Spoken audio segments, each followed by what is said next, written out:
Yes. Moving on again, Brother Windy. We're trying to get Brother IRV.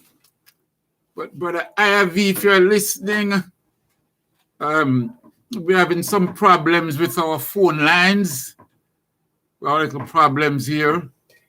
So please, Brother Aya, could you call us here at the station?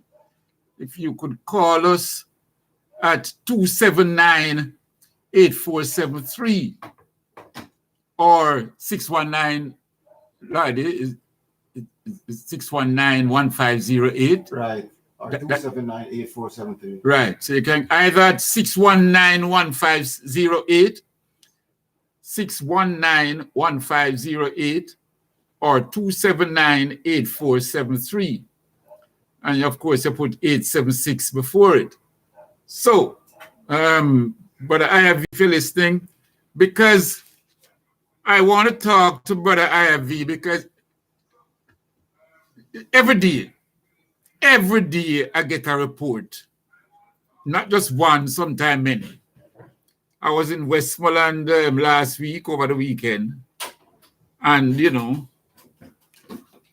enough of the corners them will go. I hear the same story. Up at Orange Hill, police go up there, raid some of the brethren them, take with them equipment, and from what I gather, some expensive equipment, and take away, in some instances, 30 pounds of herbs. The brethren them have amongst different ones, not just one person. In all, over 30 pounds of herbs take away. And in some enough other areas, the police go there, take away 10 pounds of herbs, 20 pounds of herbs that the brethren them have. And consistent with their behavior, no arrests. Nobody's arrested. Nobody's arrested enough. Just go, take away your equipment, take away your herbs, and so on. Well, the days of a man, you take away a man herbs and him glad, say don't arrest him, is over. It's over. Because I am encouraging those people whose herbs have been taken away by the police and no arrest and nothing, and the herbs don't give them back. I am encouraging them that they must step out and make reports. Make reports. You write down the time, how much officer come, what was the license number for the vehicles, and so on.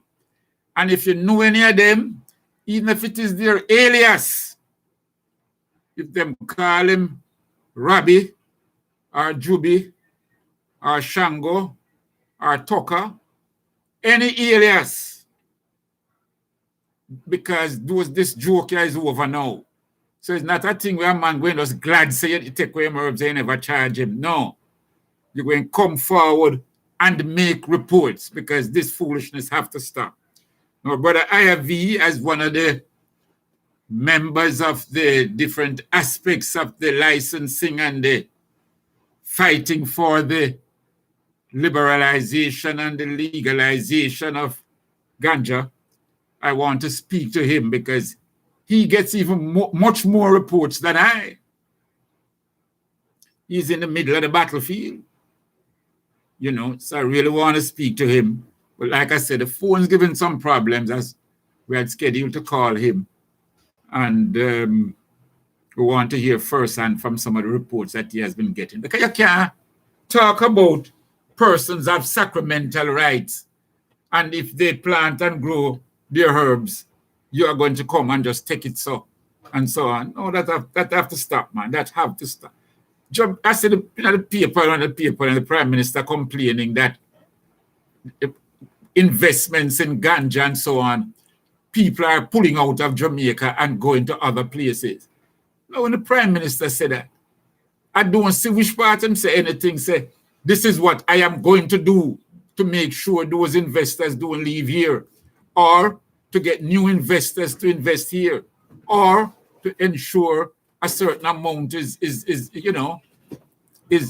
fed into the industry in Jamaica. I don't see that. You know. So, brothers and sisters, this thing is serious. Now, like I said, the phone problem now, we can't make out any calls, so we have to try to get calls. I had also lined up Brother Frankie, my brethren and great brother Ras Frankie Francis, who sojourns in Antigua. And I was to speak to him because they are making greater strides and faster strides within their ganja industry than we in Jamaica. The government has given them a certain amount of land to plant herbs, ganja. The government has also not demand any license money like we have here in Jamaica. For you to apply for a license, you have to give them some whole heap of money, US dollars, them quote the figures, you know, and all sort of contanglement. Well, the government of Antigua, you know, done away with that. Them none of that. You know, it's ironic that a lot of these people learn from Jamaica and now gone way ahead of Jamaica. So I wanted to talk to King Frankie Francis. Some of you may have heard him on the radio whenever they have cricket in Antigua and in the Eastern Caribbean, because he traveled through the Eastern Caribbean. And he's one of the commentators. He's also the Antiguan ambassador to Ethiopia. And he tells me that he has been installed in Ghana as a chief in Ghana. For you to understand it, when we say, you say, in Ghana, amongst the people there, their stool isn't a stool like where George Wright used, you know. No, not a stool like that where George Wright is alleged to have used in that video. Stool is like a throne in Ghana. You know, it is a throne, and not like a throne, it's a throne. And when they say you're in stool, you're placed upon that throne. So Brother Frankie is one of those who have been placed upon the throne in a particular community in Ghana. So I want to speak to him this evening. We'll see how it goes. Probably by later on, we might be in a position. And then we have a few persons that we also wanted to speak to. We'll see how it works as we go along. But, yes. Now, I see I brought up some of the books that Wendy has brought for me. Brothers and sisters, this is very moving for me.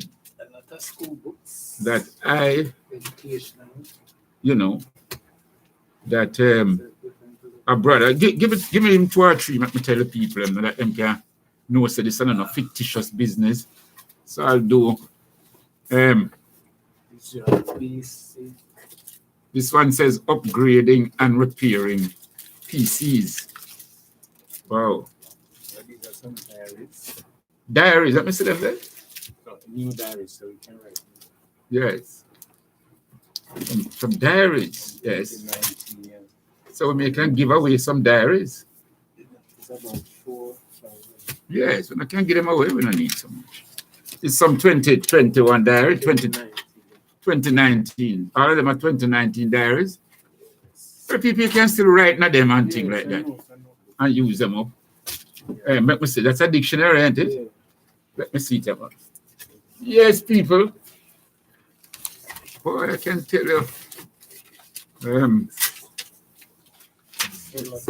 Some of them are dictionaries. Let me see this other one there.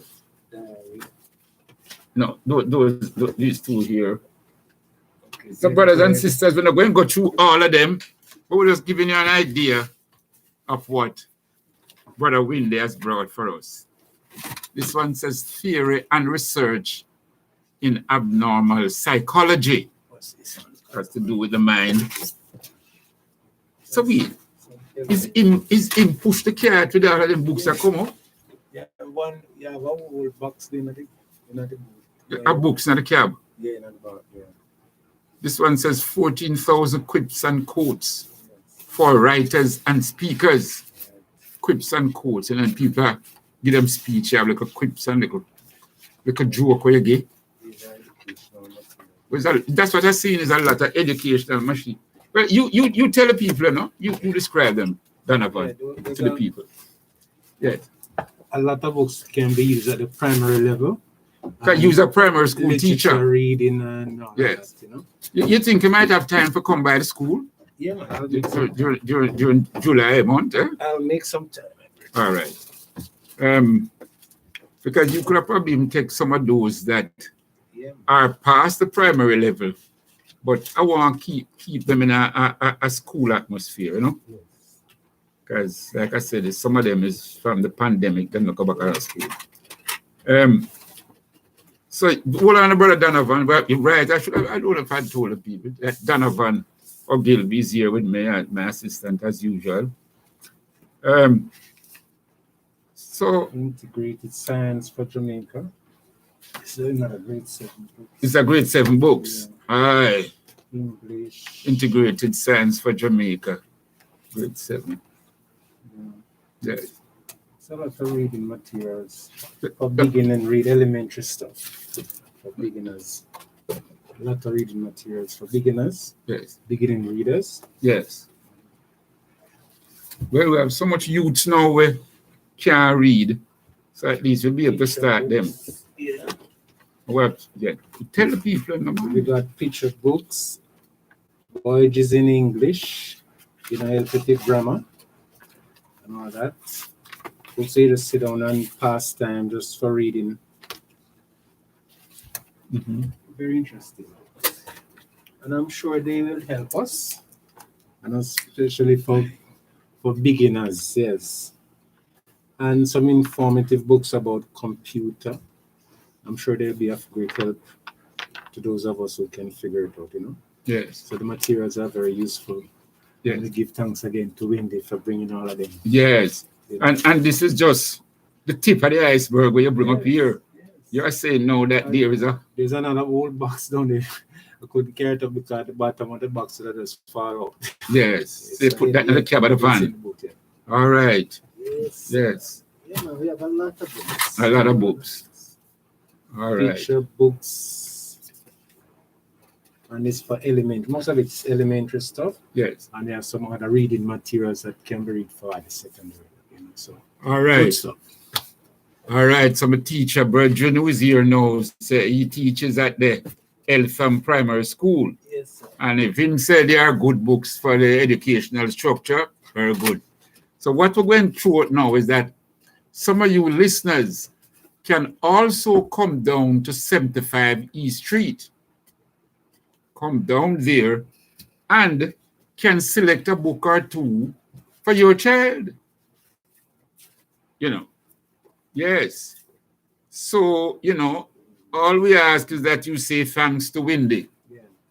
But you can come down there, see the books, and select out some of them so that we cover a wide variety of subjects and areas: sports, history, mechanics, computer, diet, food and nutrition, magazines, reading, yes, it's a wide compilation. Beautiful. We really have to thank Brother Wendy. Yes. But is for him to have that. Also have some CD for some games. These seems to be some games. Yes. CDs. But what is nice? Here it is that we have introduced him to the people as someone who, from we was little youth, he was always giving. And to say no, he's still giving. Yes. Still giving. And for him to have that love and that vision now. And memory still sharp. So what we're going to do is use this program to get as much of these books to our people. Yeah. And our only requirement is that you must read the book. Because I go and quiz you, you know. When I give you a book, I go and get your number and thing. And when I call and ask you about the book, I can tell if you have read it or if you're going to mama guy me out. You understand? So remember, I myself used to teach, you know. Yes, I used to teach, so I can tell. Yes. Yes. Yes, this will do good. Because this one says agroforestry for soil conservation. Yes, because we tend to just chop down the hillside and don't plant back nothing. Yeah, it's very kind of nearby. The place collapse. In the news recently, I think some place in Clarendon there where they cutting down the trees from these sides. Yes. The soil gets saturated and start move down. Yeah, man, that happens all up in the Blue Mountain too. Yes, yes. People just chop down and don't plant back nothing. So the soil is going to move. Yeah. All right. So, we give thanks, eh? We give thanks. We give thanks that we have a library now. Yes. So like I said, those who are listening and you're passing through downtown, you can always stop, go through the books, and pick one and two and make sure your child read the book.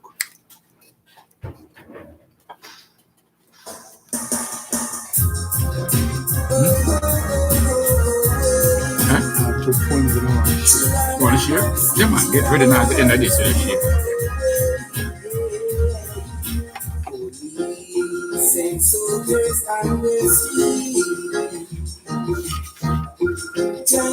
Pat them up back, Yeah, man. cover pat me.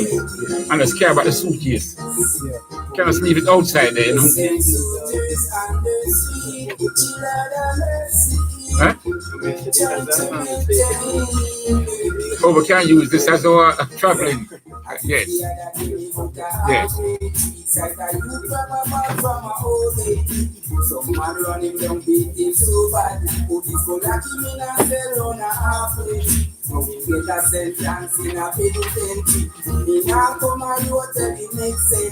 That's why police have been patrol. That's why Suji have been on the street. Chill out of mercy. Police and soldiers on the street, trying to maintain the peace. Police and soldiers on the street. Chill out of mercy. Trying to maintain the peace. I just the other day, me and watch the TV. See the eliminator man dead and left the body. Say we are happening in this country. He look like them a youth, yeah, I get crazy. He look like them a youth, yeah, no have no mercy. He look like them a youth, yeah, no have no sympathy. That's why. Number 2 next, Monday. If the phone affecting this, because the chat room now work. If the phone situation where we're not getting the chat. Yeah, the chat room, nobody. Now work. And maybe nobody knows to comment it. Remember, somebody started over, you know. Because the other one, there's a second one, this, you know, so I have to come back on. Oh. Because remember, I said I kicked them off. Okay. And number 2, find that next year. Maybe then we come off, you say, can remind them that it's back up. All right. You just give me this one. Yeah, number 2. Yeah.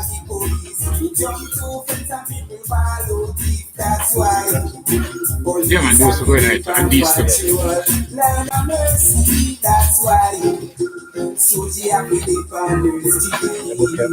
Yeah, man. I say police and soldiers on the street, trying to maintain the peace. I say police and soldiers on the street, chill out of mercy, trying to maintain the peace. I just see that day me on the halfway trees. I got look back from my old lady. So man running down beating so bad. Police go like me and run a halfway tree. get a sentence. Can't stop yourself, can't stop. We now come and road till the next century. That's why police have been deep on patrol. Lord have mercy, that's why soldiers have been deep on the street. As the police send soldiers on the street, trying to maintain the peace. As the police send soldiers on the street, Lord have mercy, trying to maintain. Yes, I know many times the police and soldiers get a hard time now. It's not easy. It's not easy at all. You know, it's not easy.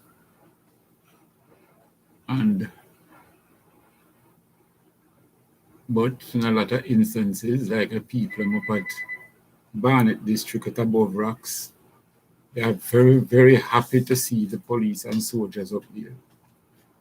Very happy, especially with the amount of shootings taking place and the amount of lives being taken. And there are many other areas too. It's how the people can work with the police and the soldiers. And one of the areas is that the police and soldiers have to earn the people's trust. They would get a lot more information from the people, but people don't trust a lot of them. People don't trust them. I remember a police officer tell me that, a popular police officer too, that persons will travel from Portland, come all the way to him in Kingston, sit down and wait for him at his office to give him certain information.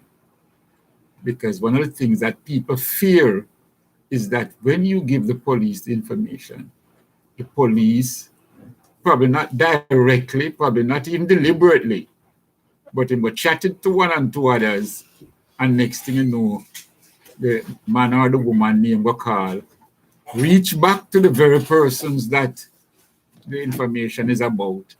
And you know nowadays you cannot protect, the police cannot protect all the citizens. So that is one of the fear that people have, why in a lot of instances they don't want to directly give information.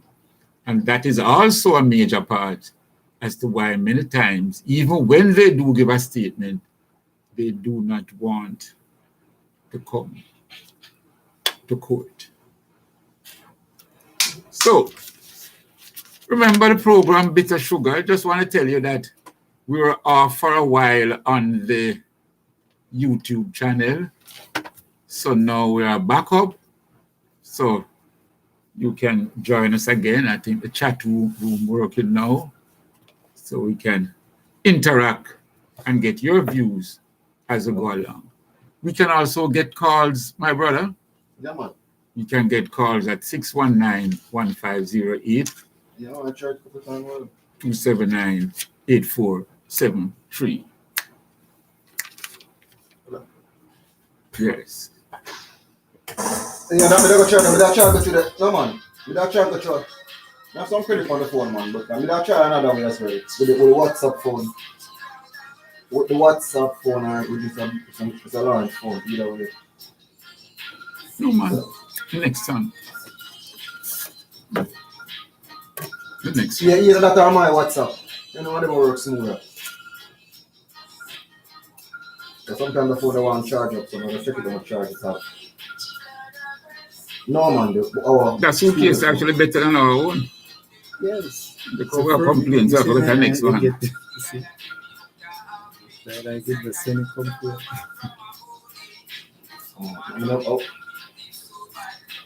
Speak a little, ice water. I'm not charging my phone in person. Let me see.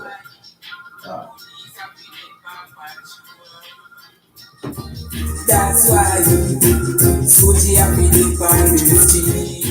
Sure, not for all of them. Sorry. The phone call showed me about a while ago. It was supposed to be number 2, right? Yes, it's all right. Yeah. To Mr. Shaw? Huh? To Mr. Shaw? Yeah, I'm trying to start Work out it phone, out. but the people are gone now. Huh? You can try to start it up, but the people gone. Okay. Home already. Remember?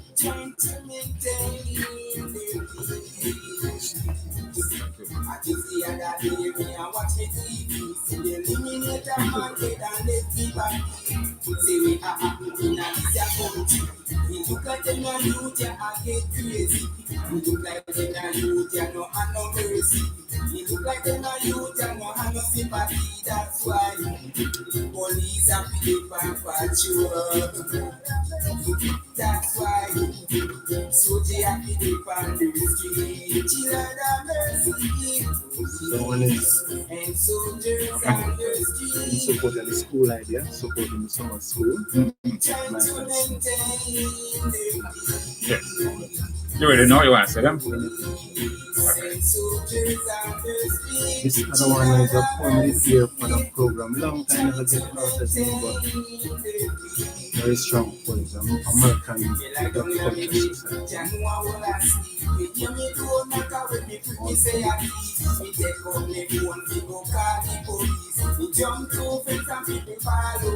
That's why police are people patrol.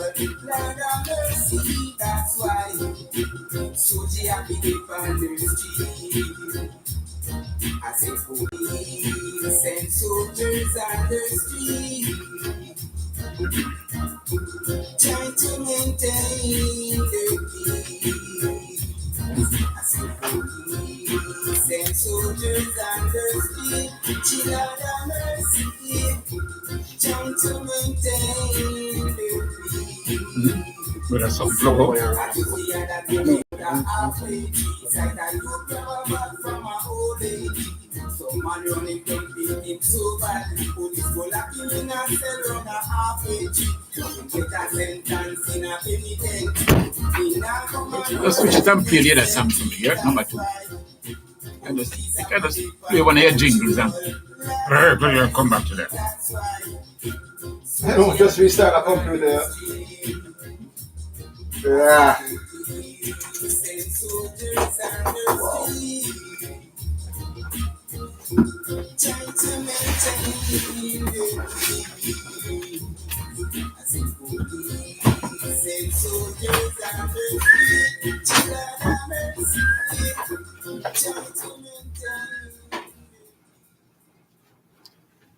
Yeah, man. Moving through, we're working it out.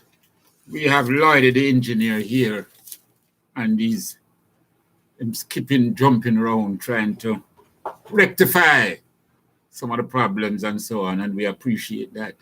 Give thanks. This is the Liberation Station. So, you know, with these things, we're not going to get much help from certain people because, what I'm saying, this is the anti-certain things and certain things station. You see what go? Once you doing 2 lines, once you doing follow, that's how you're labeled. Now, Brother Donovan, you have some poems you want to tell us. All right. All Black. All Black, that's the name of the poem. Call it so Michael Smith. Yeah. It's a poem by Michael Smith. Yes. Okay, brilliant, brother, yes. Went to an all-black school with an all-black name, all-black principal, black teacher, graduated with an all-black concept. With our blackity frustration, we did an all-black march with high black hopes and an all-black song. Got a few solutions, not all black. Went to a show, saw our struggles in black and white. Lord of mercy. All right, sound good. Nice. So hold on there, you have another one to know, but you know, yesterday poem, I know, you can't put more feelings in it if you stand up, you know. You can't sit down and do them poem, yeah. And so on. Yeah, man. You teach poetry at the school? Well, you can take out the mic and hold it up like you perform on stage. Come on, so you can come on the video light. There you go. No, come on, you on the video lights in the YouTube, you know, when people can look on it tomorrow and next week and next year and see, you know. So you have a black and nice poem and all and things like that. And I hear the hungry cries. Yes. The black children, the stomach turns inside out. The mind's full of fear and doubt. Being told lies. Being watched by spies with loopholes through alibis. While some nigger in Vietnam dies. But the sun still rises and the night still falls. And junkies still ODs in ghetto halls. And the mall, it still blows. And the oppression, it still grows. And where it stops, nobody knows. And black people cry out in vain against injustices and pain. The one whose mind's insane. And it doesn't need rain, for the tears have poured for years. Lord, we can't take it no more. And Uncle Tom, he watches over us and under us and around us and through us day in and day out. And we love being ignorant and hated if we're militant. But politics can't do nothing for me. It's time to set our souls free. Hey, yo, it's time to set our souls free. Nice. You know, before the pandemic, you know, we used to bring with drums, with tambourine, and with different musical instruments, you know, at the studio, yeah. So me I watch it take you to the poem now. We really wish we had the drums.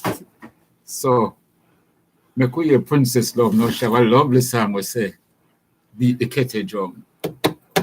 Yes, me could hear that now. And we might have to ask you to say one of the poem them again now whilst that song I play. So right. Princess Love, blessings and honor. We'll play a song now, beat the kettle drum.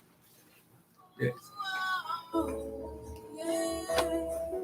If I read the CD player, so I'm going to carry it on. But never read it. Okay. All right. Yes, thanks a lot. You made the kitty make a chant.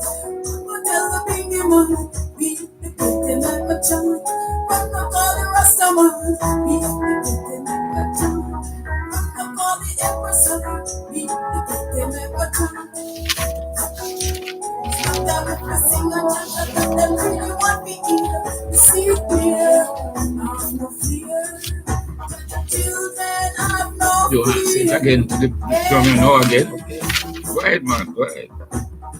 See the blessing of Jaja flowing in my life. I can't compare to the falling rain. Whoever called on his name shall never be ashamed. I hear the hungry cries. Black children. Stomach turns inside out. The mind's full of fear and doubt. Being told lies, being watched by spies. Loopholes to alibis.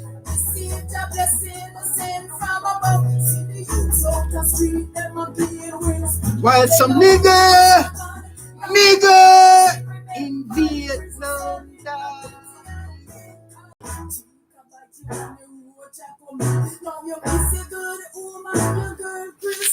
The sun still rises and the night still falls. Junkies still ODs in ghetto halls. The malls, it still blows.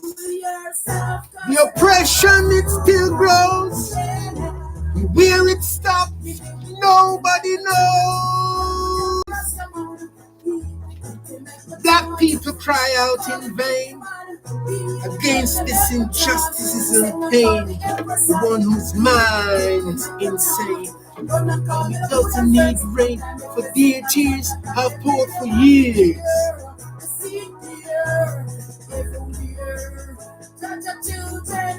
Uncle Tom, he watches over us under us, around us, through us, day in, day out. We love being ignorant, hate it if we're militant, but politics can do nothing for me. Hey yo, it is time to set our souls free.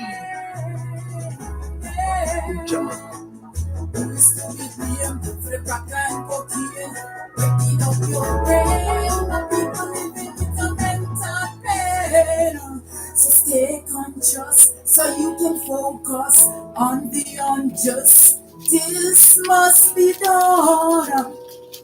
So the youths them life for the down, so them want a gun, so the war not done. The blood I go round upon the ground.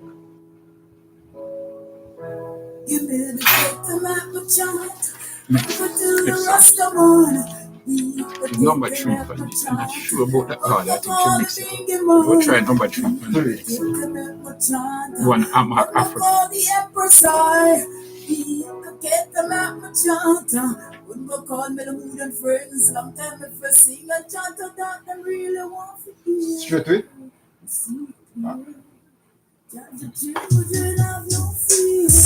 It's all about the our righteousness. Grown for the fire alongside the empress. Yes. Live each day. Say it. Live each day. Cleaner than the one before. You're a man, say. So you can live up to actually higher door. For real. Live each day. Cleaner than the one before. So you can live up to actually higher door. You answer your heart to be pure and clean. Ferrari Russell, I see I red, gold and green. I listen, I see I That's number 3, right? That's number 3, Paddy. Yeah. We almost be working together as a team. And they want to feel me say it rough and solid. Hey, I told the rough and run fire with the righteous regime. Cleaner than the one before. That's right. So you can able be actually higher door. So live each day. Cleaner than the one before. Praising the king, it is a different story. Yo, can't say you and you are worship and if it and do desperation, them call up in you when them full up of pain and plenty agony. Set on them up in them and go fade out. Remember the long length of 4 line there? We have one time bubble up. Don't it? Yeah. Just stay check you just in case I have an idea. How to take it out, don't it?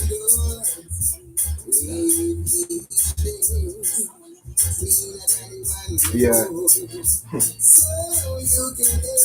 Alright, we're gonna try something else.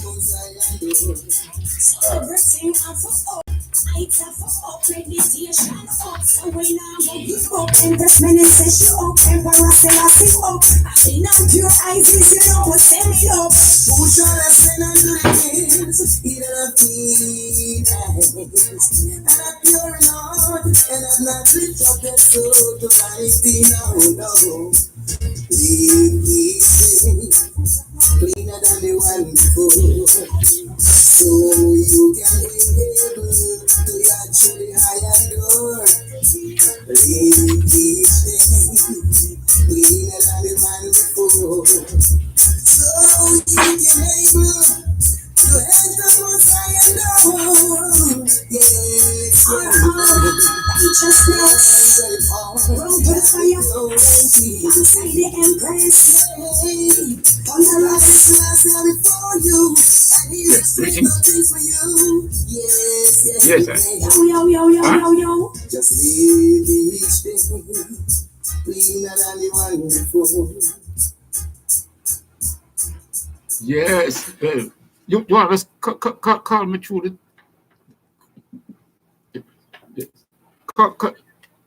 I can't send out a call. So you want to call me upon the call me on the side by call me upon the 279-8473. 279-8473. Yes, Irie. Yes, that.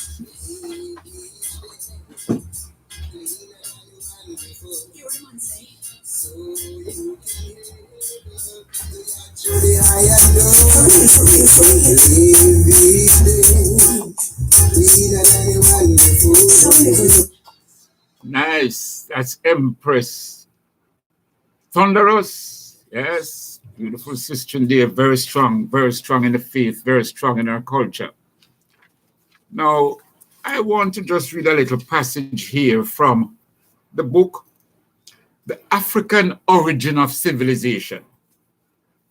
African Origin of Civilization by Cheikh Anta Diop. Cheikh Anta Diop.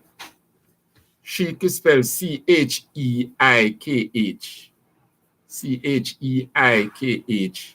Anta, A-N-T-A, Diop, D-I-O-P. And I just want to read the passage here for us to understand, because sometimes when we as little tear-up-pants boy from down, yes, Gem Road and Lincoln Avenue talk, some people say, so sometimes we have a quote from some of the greats, you know? And Cheikh Anta Diop is one of the greats, brothers and sisters. Brilliant. Yes, but this passage that I'm about to read, it shows you why, enough time, you sit in the corners and you hear brethren talk and them say, the white man is inherently, by nature, an evil person. Yeah. It don't mean every white man, but by nature, most of them is by aggressive, militant. His approach to live or to life is backward. Yes. But life is L-I-V-E. Yes. And it backward pronounced differently. And I know sometimes when we talk these things, people might think we are overdoing. Because right now we get a lot of rain. Yes. We'll for some nice rain. Yes, sir. Because like I said, I drove down the weekend. I went down to Westmoreland, Better Town. Yes. And yes, yeah, man. Woolly rain. Woolly rain. Right through. Going and coming. And they pass through enough other places, enough rain. Yeah. And when I see the rain, I have a plant. Mm-hmm. I plant a whole heap of things for my little. You see I plant some coffee up there? Yeah, man, I plant a whole heap of coffee because I drink a lot of coffee, so I have to plant more coffee.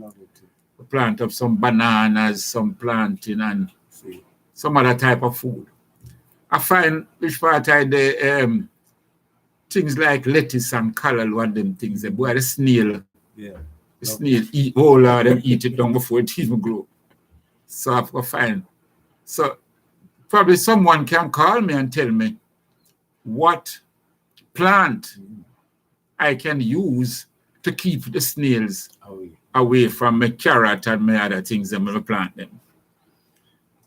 But I want people to understand now. This is a little passage I'm going to read, and please, because this is how it starts. Because of the requirements of agricultural life, concepts such as matriarchy and totemism, the most perfect social organization, and the monotheistic religion were born. It's the agricultural life that we live that end up producing that type of social organization, brothers and sisters. And out of that now, things like monotheistic religion, mono, one, the one God concept. It's all related, it's all connected. That out of that agricultural levity, how we relate to the land, help to produce the type of spirituality that we propagate. Now, these, when he said the monotheistic religion were born, these engendered others. Thus, circumcision resulted from monotheism. In fact, it was really the notion of a God the god Ammon, Yeah. A-M-O-N, uncreated creator of all that exists, that led to the androgynous concept. Since Ammon was not created, and since he is the origin of all creation, there was a time when he was alone. Yes. You understand? In other words, people, it is from these ideas, it is from these principles Yes. that was given to us by the early Africans long before the Bible. Yes. Eons before. You know, that we used to call our God Ammon. Oh. That's why I hear them talk about Amen now. Amen. Yes. Amen. Okay. Amen. Amen. Okay. It's really Ammon. Ammon. Okay. Yes. Spell Ammon. The Ammon is spelled A-M-O-N. Ammon. Quite simple. Ammon. Now, here Diop is saying, since Ammon was not created, and see, he is the origin of all creation, there was a time when he was alone. To the archaic mentality, he must have contained within himself all the male and female principles necessary for procreation. That is why Ammon, the Negro god par excellence of the Anglo-Egyptian, Sudan, Nubia, and all the rest of Black Africa, was to appear in Sudanese mythology as androgynous. Andro, A-N-D-R-O-G-Y-N-O-U-S. Belief in this hermaphroditic ontology would produce circumcision and excision in the Black world. One could go on to explain that all the basic traits of the Negro soul and civilization by using the material conditions of the Nile Valley as the point of departure. So when we emphasize the Nile Valley civilization, Yes. it is there that, yes, and based on the agricultural practices that produce a lot of the other principles. Now, he goes on. By contrast, the ferocity of nature in the European steppes, steppes is spelled S-T-E-P-P-E-S. In other words, the European mountainside now, they call it steppes, valley, and so on.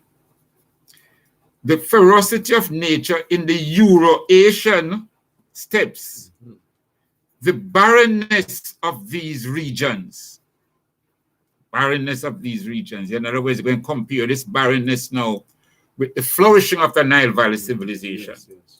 So the barrenness of those regions, the overall circumstances of material conditions were to create instincts necessary for survival in such an environment. You see the white man, ever since him coming out of the snow, you know, he must fight against nature.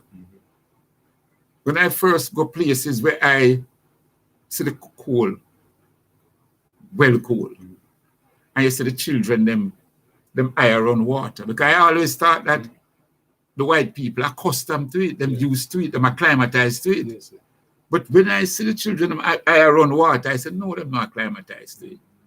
Cool is cool. But they are now growing up in an environment that they are fighting nature. yes. Because they're fighting against the school. It becomes a kind of nomadic. They have to be moving each time climate Yes, change. right. They go to So greener here pastures. the upset now.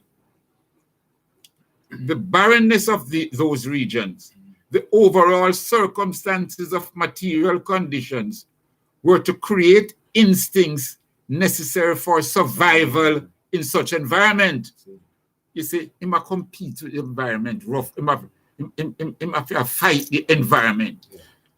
Then here went on now. Here, nature left no illusion of kindness in the environment. It was implacable. Nature was implacable. That means nature was showing no kindness. Yeah. And no fault. You understand? And permitted no negligence. Man must obtain his bread by the sweat of his brow. Above all, in the course of a long, painful existence, he must learn to rely on himself alone, on his own possibilities. He could not indulge in the luxury of believing in a beneficent God who would shower down abundant means of gaining a livelihood. You see, him can't be thanking God because I work against nature. Yeah. So enough for the time I curse God and I curse nature, boy, the thing hard. I plant this and it not come, and so on. He could not indulge in the luxury of believing in a beneficent God, that means a kind God, who would shower down abundant means of gaining a livelihood. Instead, he would conjure up deities, that is theme God type thing. He would conjure up deities maleficent and cruel, jealous and spiteful. Yes, vindictive. That is where his mind is going to conjure and produce a God that is cruel, jealous, spiteful. And so he comes up with gods like Zeus, Yahweh, among others. Yahweh seems to be very special. Yes, but Yahweh is also portrayed as a God of judgment. Kill all of them. Yes. That's how Yahweh is portrayed. In All other words, his living conditions and his journey to survive make his idea of God different from I, who can step out. I can step out at Best FM now, and when I step out, I can get a dozen mangoes off of the mango tree right at the door. Jah is kind. I can get a dozen mango to eat right now. Surrounding is not. I don't have, yes. In other words, nature and the environment to the African is so kind. And to appreciate that kindness now, we are always giving thanks. To the trees.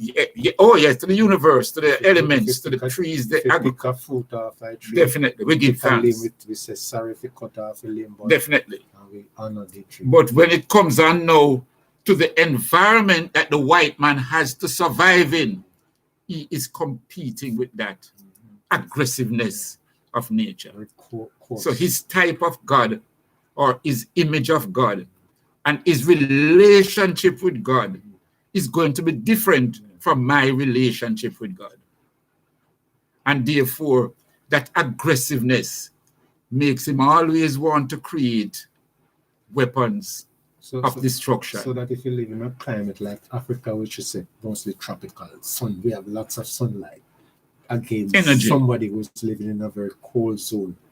We relax, sit down under the tree, pick 2 mangoes and go to the river. When it's cool in the evening, we go do some more work. But they always have to be nobody. They have to be moving, hunting new territory. So they destroy this era here, they move to another era. It becomes barren, they move to another era and that's how people, the environment is impacting on them. And then he goes on now to say, in the unrewarding activity, it's unrewarding, like we go there. In enough places, you plant the seed and no say it will grow. Yeah. You understand?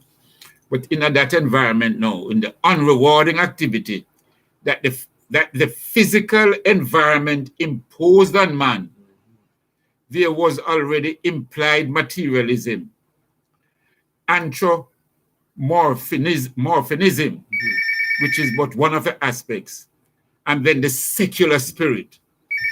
This is how the environment gradually molded these instincts in the men of that region, the Indo-European in particular.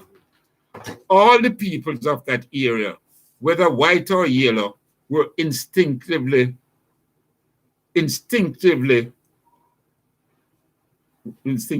love conquest because of a desire to escape from those hostile surroundings. The milieu chased them away. They had to leave it or succumb. Try to conquer a place in the sun in a more clement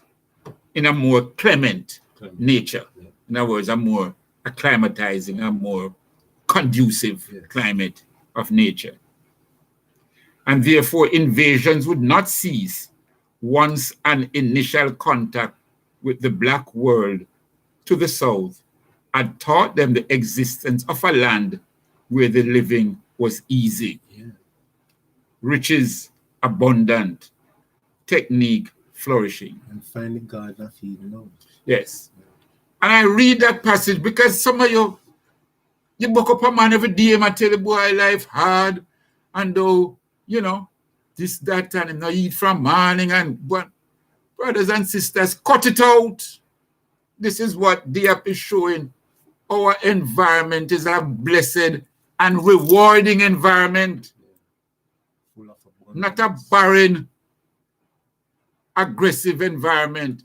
And he's showing, this is why the white man always have to be going out to conquer. Conquest becomes important to him. Whereas a more sedentary life and our property is more conducive to us, So we are blessed. Yeah. We are well blessed. More than. And we can go Saturday down a Coronation Market and say we're going to get melon, pineapple, gooseberry, $100 bag. a whole heap of fruits. So please stop grumble and give thanks because we are super blessed. Jamaicans, you understand? We are very blessed. And this is why people come here to conquer us. And still this was why people came to conquer these lands. This was why the white man came from Europe, from France, from England, from Germany, from Holland, from Spain. Those are cold, barren countries. So he came to conquer places where fruits, sunshine, fruits grow wild. Yes, you could go out in the forest and just go pick and eat. Berries. Yes. And great rivers to wash it down. Trees. It did it. Yes, so when him come to heaven. Best 100. You understand? So brothers and sisters, please, if you can get that book, African Origin of Civilization and the connection between agriculture and our Nile Valley civilization as compared now with persons who grew up into this arid, harsh environment condition. And that explains why he is so aggressive. Greetings and blessings. Yes, greetings. Well, we just got a call there. I know Ras Iva is trying to reach us. Greetings, Ras Iva. You were reminding me of the 85th anniversary of the Majesty's speech. Let's see if this is Ras Iva there now. Best 100 FM, brother. Beautiful. Let's from the program I go. Hold on. Yes. Yes. We're getting through here now. Yeah.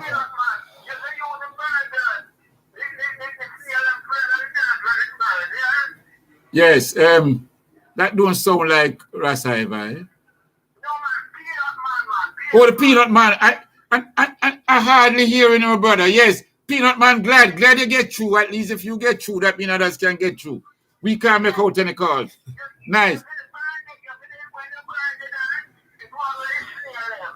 Oh, you are saying I must burn the dirt.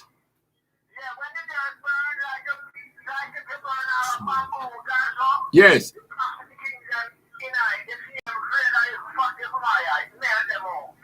The snail them fruit of the fire. Oh, the ashes, the fruit, them fruit of the ashes. Yeah. The ashes. The burn ashes. Okay. You do some farming too. All right. You teach me something, you know. Yeah, man, me know what talk to me, man, of course. First, a peanut man, I know what talk to me. I know your ends up at St. Mary there. All right. Give thanks to brother. Blessings and honor. One love.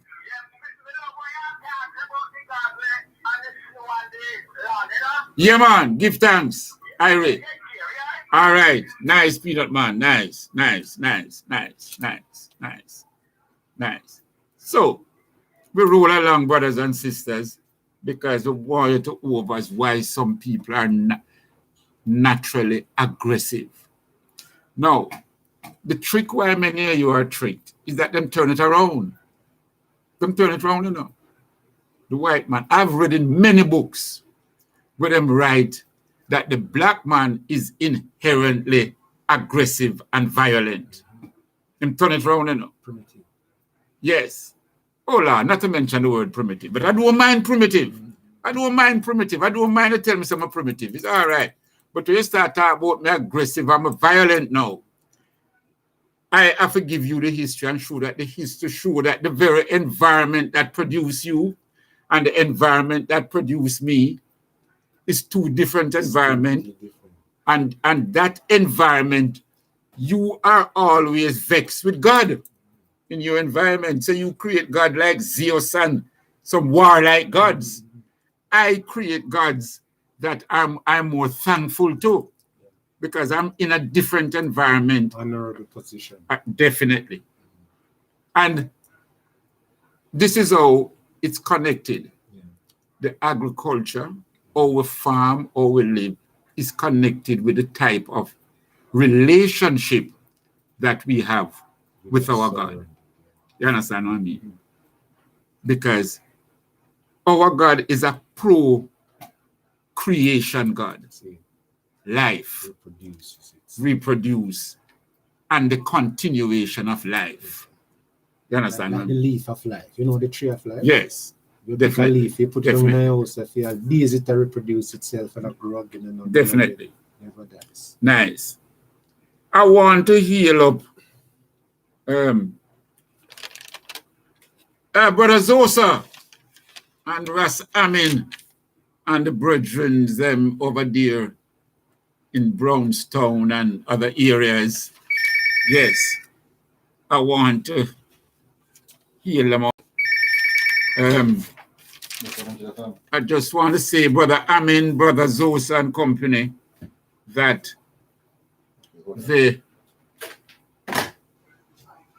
yes, I'll come back to that, but the butter that you all create, the hair oil or the hair products, wow, beautiful, beautiful, beautiful. Greetings and blessings, Rasai. Irie.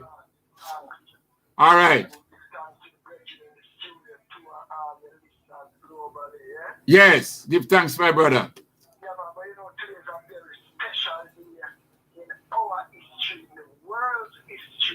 Yes. On this date of the Tuesday,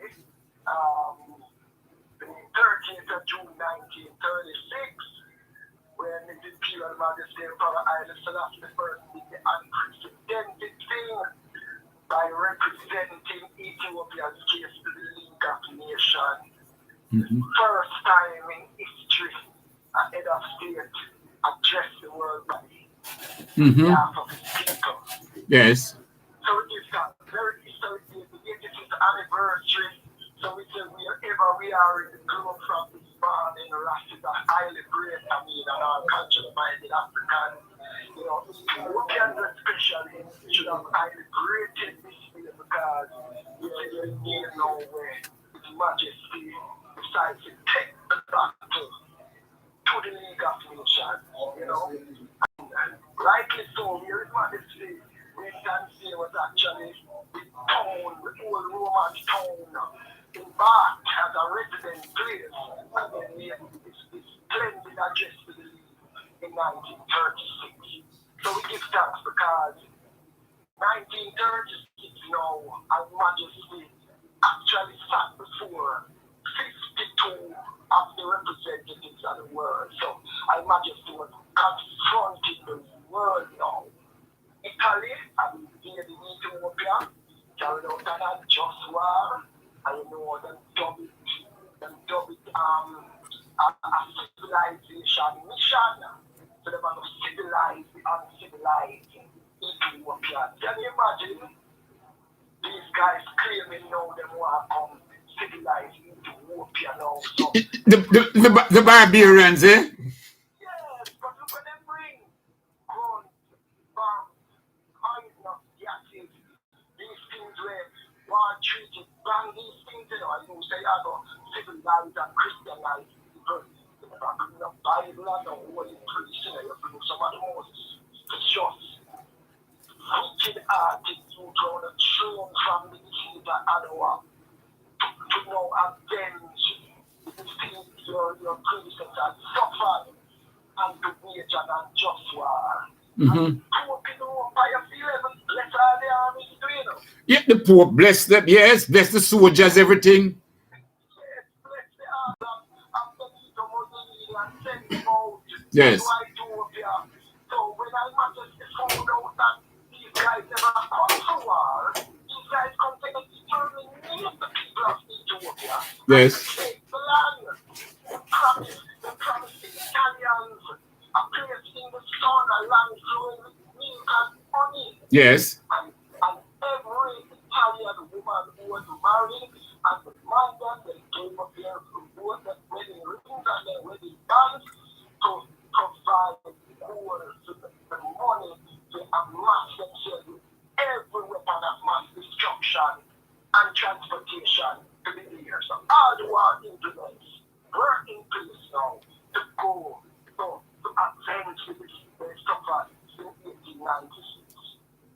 So you know, when I Majesty as a head of state now, a king now, a king of kings, he personally fought on the battlefield alongside his forces, yeah? Yes. And when he finds but these guys are come to war, then they install poison gas and a spray the rivers, lakes, pastures, the animals, everything succumbed to these guys' evil.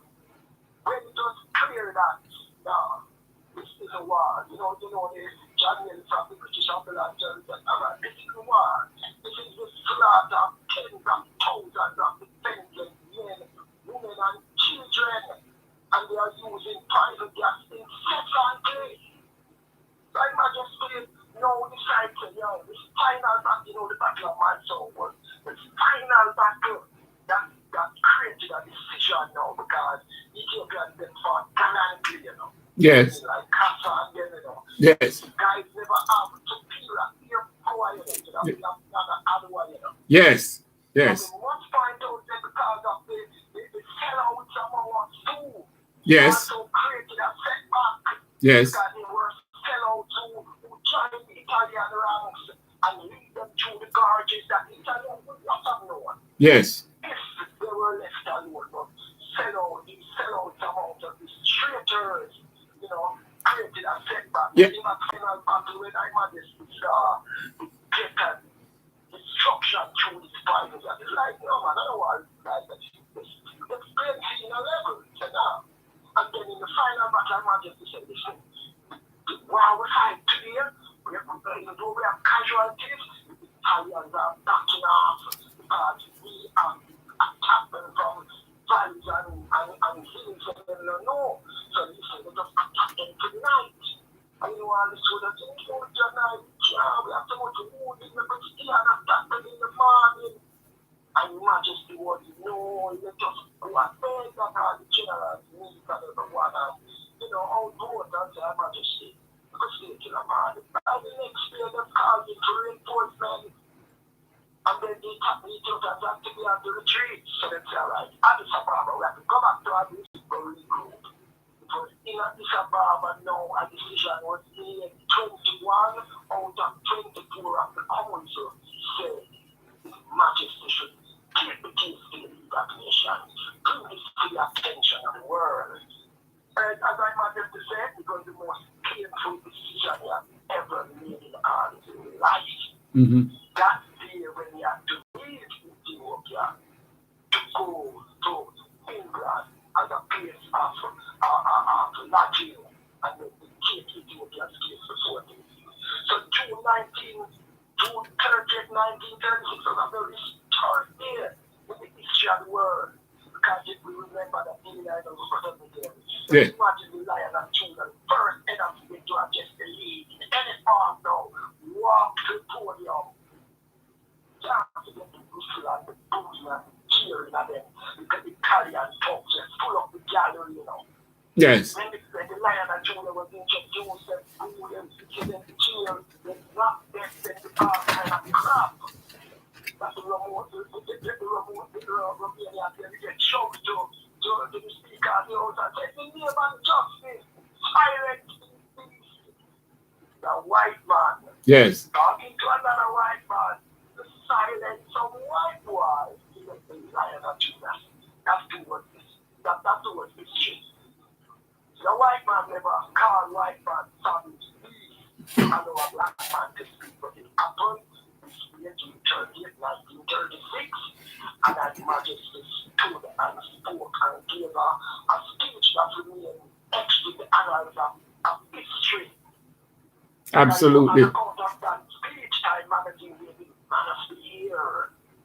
Because this speech now, I tell the world, say, listen, to support the aggression of a Benito Mussolini, you know, the life of Yes, Her Majesty a book, small yeah. nation, His Majesty's speech. act of aggression to be accepted as an accomplished fact. And then when you listen to today's just tomorrow, it is no, the man just tried to eat the water shall burn in Europe. It's a thick book. And how prophetic were those words. Mm-hmm. Because as I imagine it was to Look over this. Wait, touch the one underneath that one. No, the one underneath, the one you touch. That one, yes.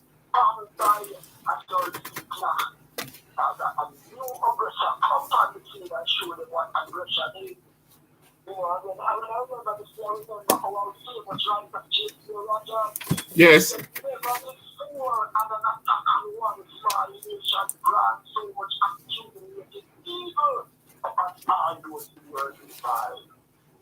So England see it, Italy see it, Czechoslovakia see it, Poland, every country moves to come and supported Mussolini were backed by adults that in World War II. So today is really as if we can't forget, because I analyzed it and looked at it and said, God was a conference together showing them what how peace is to be achieved, and they never listened. And the world was engulfed in a war. I remember also Herbert Armstrong, who was the Worldwide Church of God, he said, what is the world of this to this little great man on June the 30th, 1936? Would it be a Korean war, a Vietnam war, or a World War II? So the church man, I said, listen, because we just listen to the one small voice of highly philosopher in the world would have been happiest. Big difference, man. Well, but you know, I imagine the came back now in 1936 to 1963, I could 27 years ago when I voted the Russian in Geneva. Yes. To bring truth and for the conscience of the world. And history testifies to the Accuracy of the warning I gave then.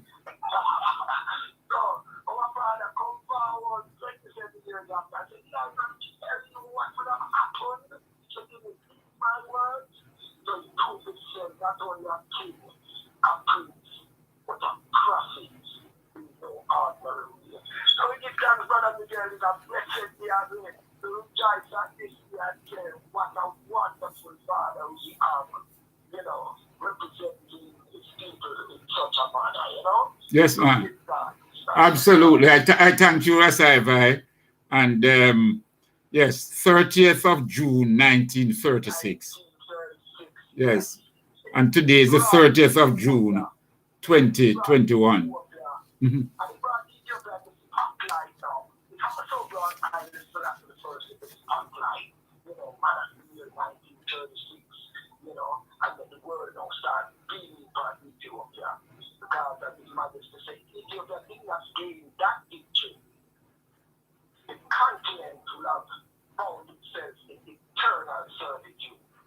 Yes. One independent fall victim to the aggressor motive, and aggression would have been the order of the day. So it is done, so His Imperial Majesty, Kalmari Haile Selassie, great work on behalf of not just Ethiopia, because in the time here that we live, he spoke not just for Ethiopia, you know. Yes. He spoke for all small nations of the world who were subjected to the aggressor, if aggression is what the world was all about. So it is time, Brother Miguel, a very special day, 85th anniversary, and you know, we can't end the day without people highlighting it as a special for sugar. Yeah, man. Really appreciate that. Really appreciate that, Rasai. Thanks a lot, man. Blessings and honor. Yes, I. Yes. As we move forward. Thanks a lot. Very good.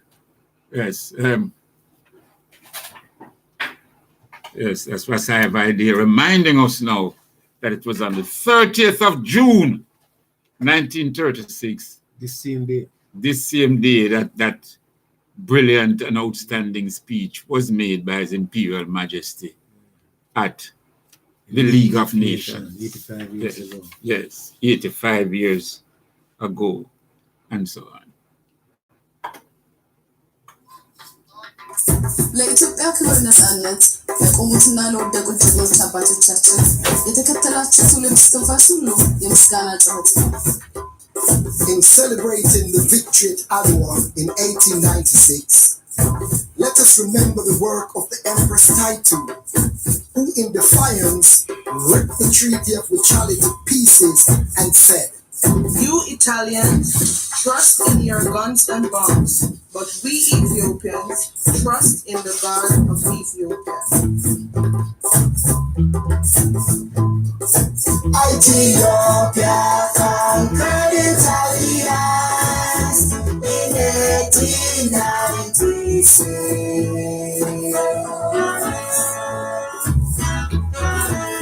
That speech not in this. Ethiopia conquered Italians in 1896.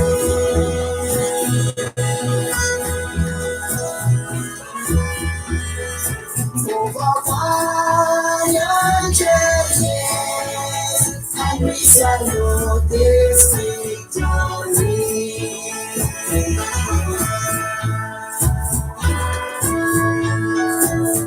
Ethiopia conquered Italians in 1896.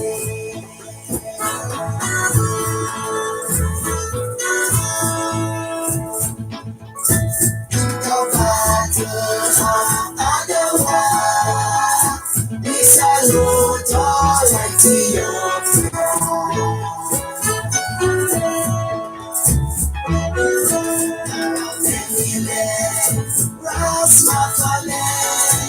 And the Empress died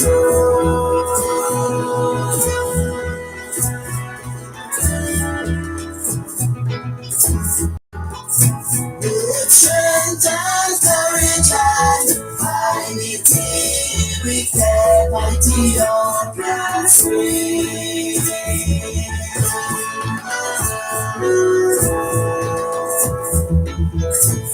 Ethiopia conquered Italians in 1896.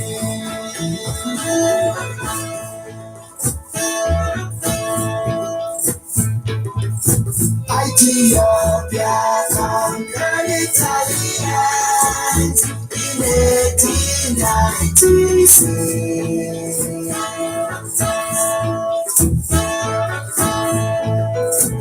Ethiopia conquered Italians in 1896.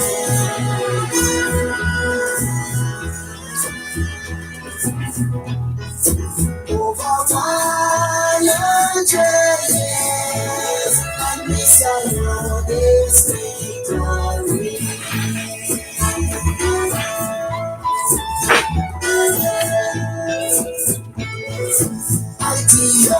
conquered Italia in 1896.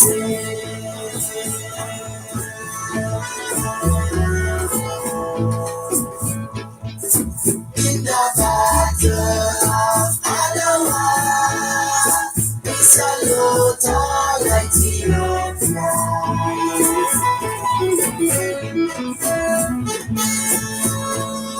Emperor Benile, Ross Macaulay, and the Empress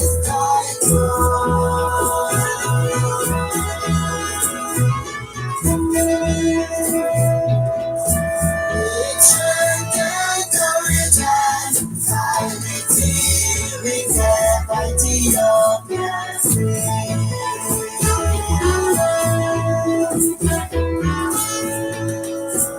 Ethiopia conquered Italia in 1896.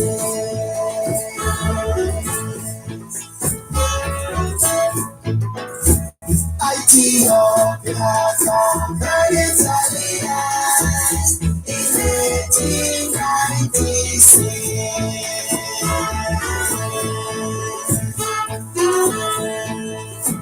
Ethiopia conquered Italia in 1896.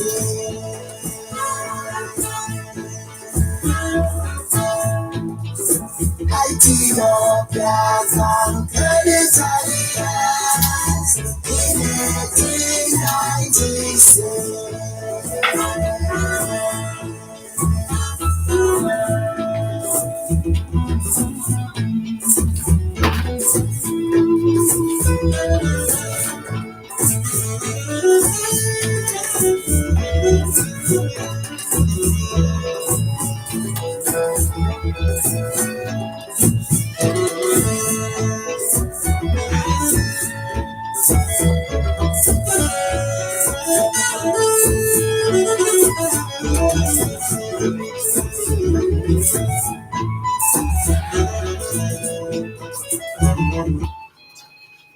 Yep. Yep. Yes. I searched one of the books I have, Rasai, and I was looking for the speech, that 1936 speech. And the one book that I brought with His Majesty's speeches doesn't have that particular speech. But in looking through now, I have found another speech here, very interesting. And this was an address to the International Labour Organization on their golden anniversary. In other words, 50 years that they were in existence. And this was how His Majesty started that speech. He said, 33 years ago, I came to Geneva to address the League of Nations in a hall which is no longer in existence. On this particular instance, I have traveled to Geneva in vastly different circumstances, anticipating that all of us convoked in this hall should hear with the common spirit of harmony and much goodwill towards one another and mankind at large. So he went back to Geneva some years later. That speech was made, this is when the speech was made. The speech was made on the 12th of June, 1969.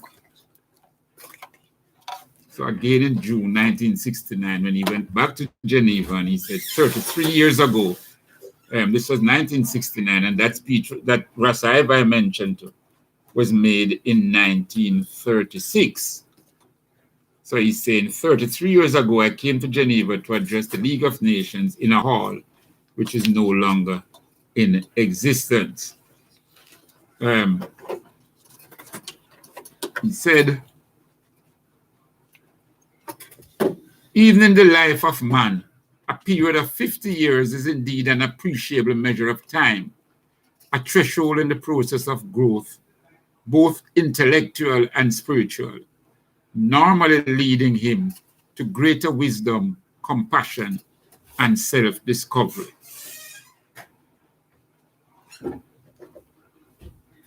He went on to say, yet it is altruism that never in human history has there been any institution sufficiently perfect for all people at all times. Such is the situation, perhaps, because man in himself, not being a perfect creation, despite his abundant idealism and resourcefulness, does not yet seem able to overcome the limitations with which he is endowed and evolve institutions which excel and supersede his very nature. There's also a powerful speech made to the International Labour Organization. And then he closed that speech on the 12th of June, 1969, when he said, "To this end, may God vouchsafe us the strength and guide us to serve him better in the service of humanity."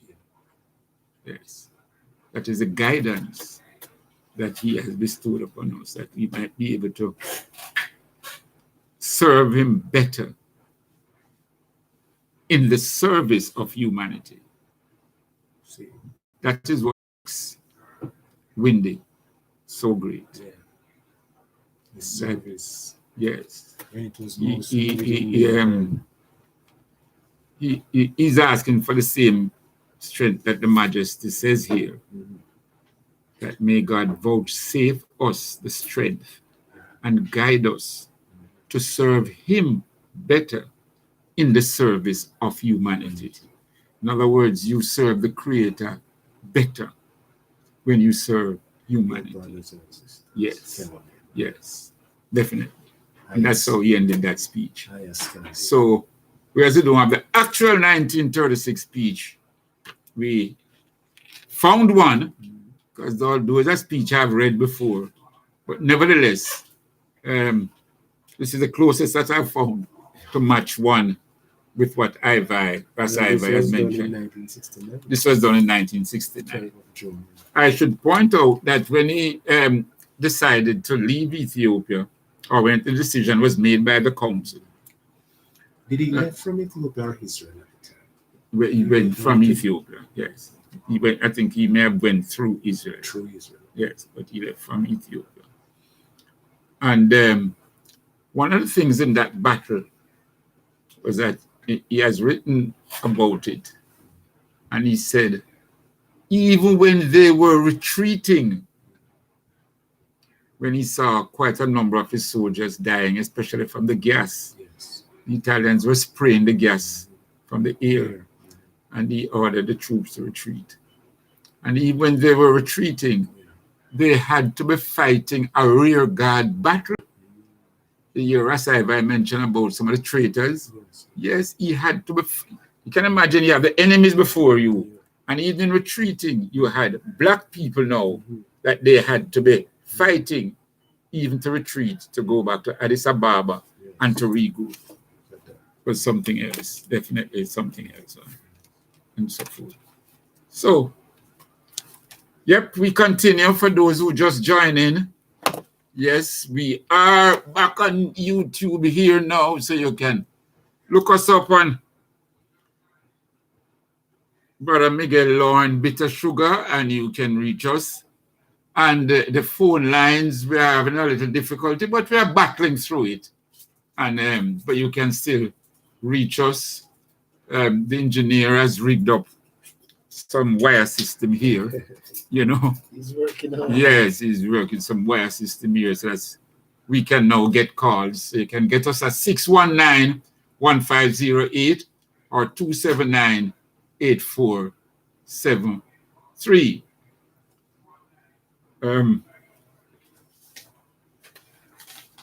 Now,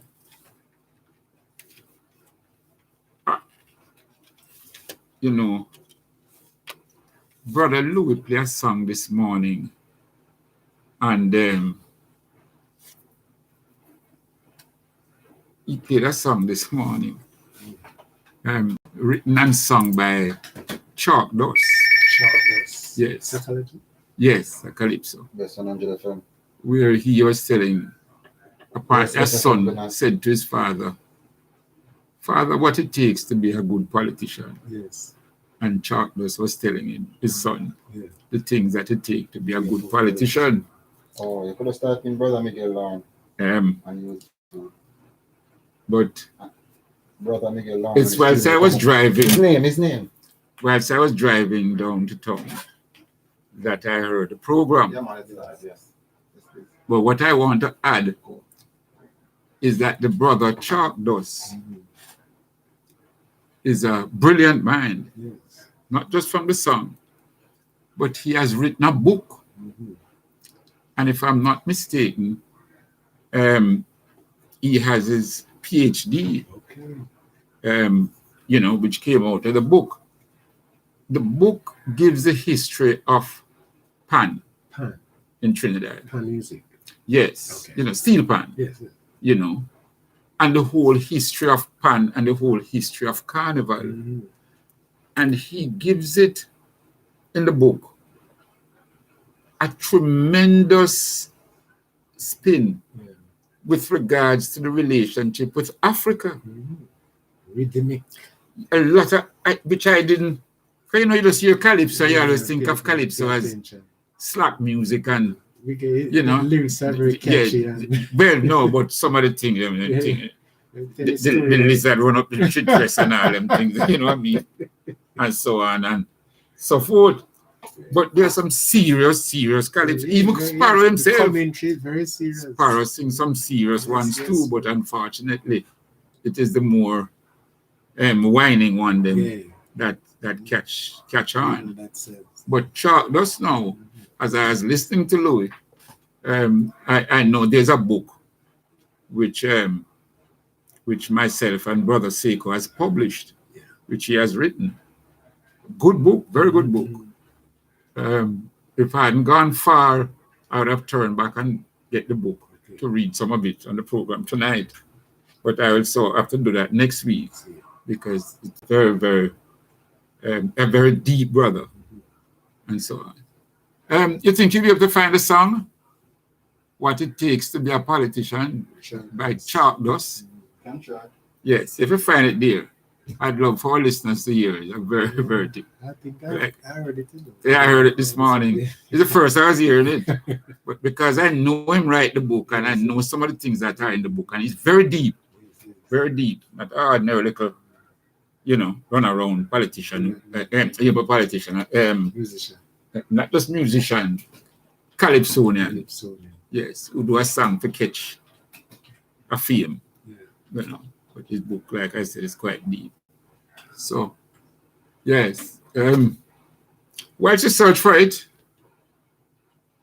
engineer, while you're searching for it, let us hear one that every time people see me, this is the one them say, "Oh, come in and play it this week, man." I play it regularly, and if I take a couple of weeks and don't play it, everybody, you know.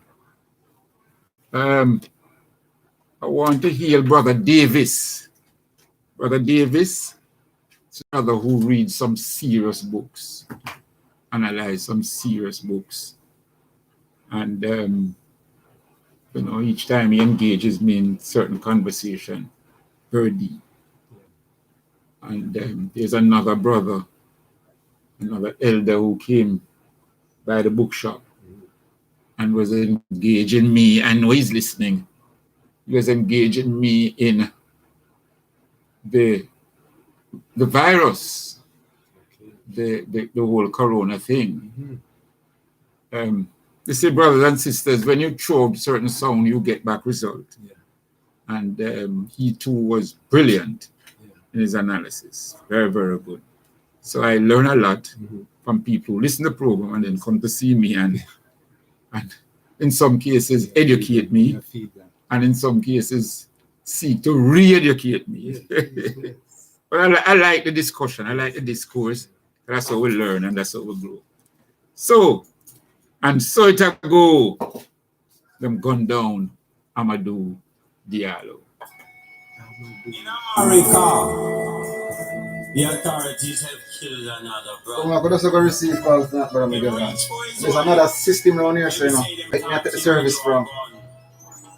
So We can make a hear it and recording site that them said, can't make no more calls. I think we can't make no more. Yeah, there's a next thing. So I want to say, I try to take some service from. And we can't still make nothing from it either. So just get. Send me that try still. If you have no We'll more get numbers, through but I try too. on WhatsApp. Just if I work with some WhatsApp calls. Yes, because we want to get to this brother in Antigua. I think we'll try with WhatsApp. You can give me a number, I'm try and see. Yeah, man. 268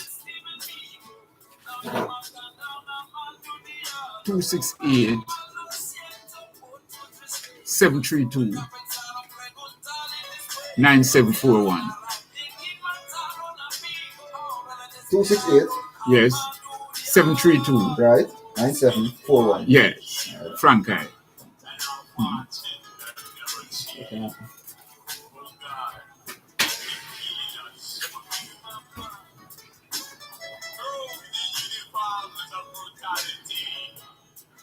Protected by established formality. It was 4 against 1. They opened fire until their barrels were done. There was an Achilles bow. 2 of them stopped to reload. Another mother must hold her head and cry, because her son had been gone down in the street and died. Oh, mama, me sorry for your sorrow. You know them never planned. We said him tomorrow.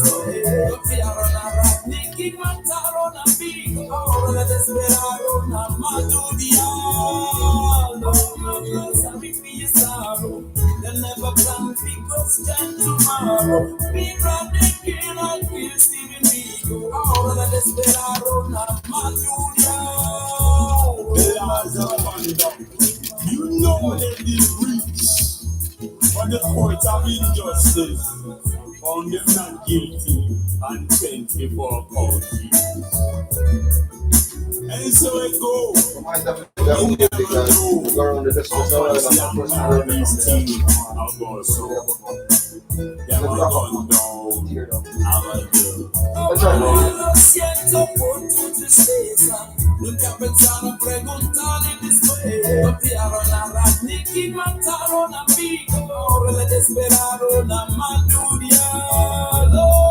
You don't find a chart, though, son.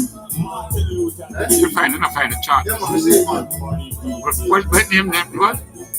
Qualifications of a politician. Qualifications of a politician. You want to go straight off of this? Never download it. Just give it to one. Just download it first. Yes. When we remember the teachings of Marcus Garvey, we remember the songs of Bob Marley. When I remember how them are kill Stephen Biko, oh God, them do it again. This time it was Amadou Diallo. Man, that's right. If you took with the back, and you took with the neck. Man, that's right. If you took with the back, and you took with the neck. So I'm going to use the earphone then. I'm going to use the earphone. The earphone, I don't need it to hear through the earphone. You don't necessarily need it until the phone call. Until the phone call? Yeah. Hello? Frankai? Yeah, I'm calling from Best FM. This is the engineer. I'm going to try to connect the borderline. Yeah. I'm going to try to connect the borderline via the same medium. So you just hold. I'm running through the system this year. Right away. Okay. Come right away. So, I'm going to talk to what?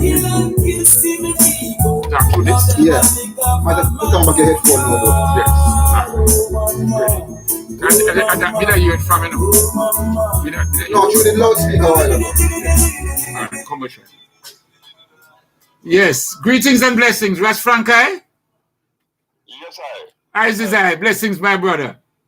Nice. Rastafari. Blessings, Nice. man. We're swimming through some little technicalities here. So sorry to be a little late-ish, but nevertheless, we get through. All right. Just let our listener know, Ras Frankai, I'm calling him now. He's in Antigua. He's the Antiguan ambassador to Ethiopia. Like I said, he has been installed, that means treated as royalty in Ghana. And up to today, he was in a meeting. The brothers and sisters in Antigua and other Caribbean islands have been meeting virally and organizing assistance for our brothers and sisters in St. Vincent. So we have several topics we want to talk about, Brother Frankai. But let's start with the ganja situation. How is it coming along in Antigua? Just to give you a background on the whole situation. Yes.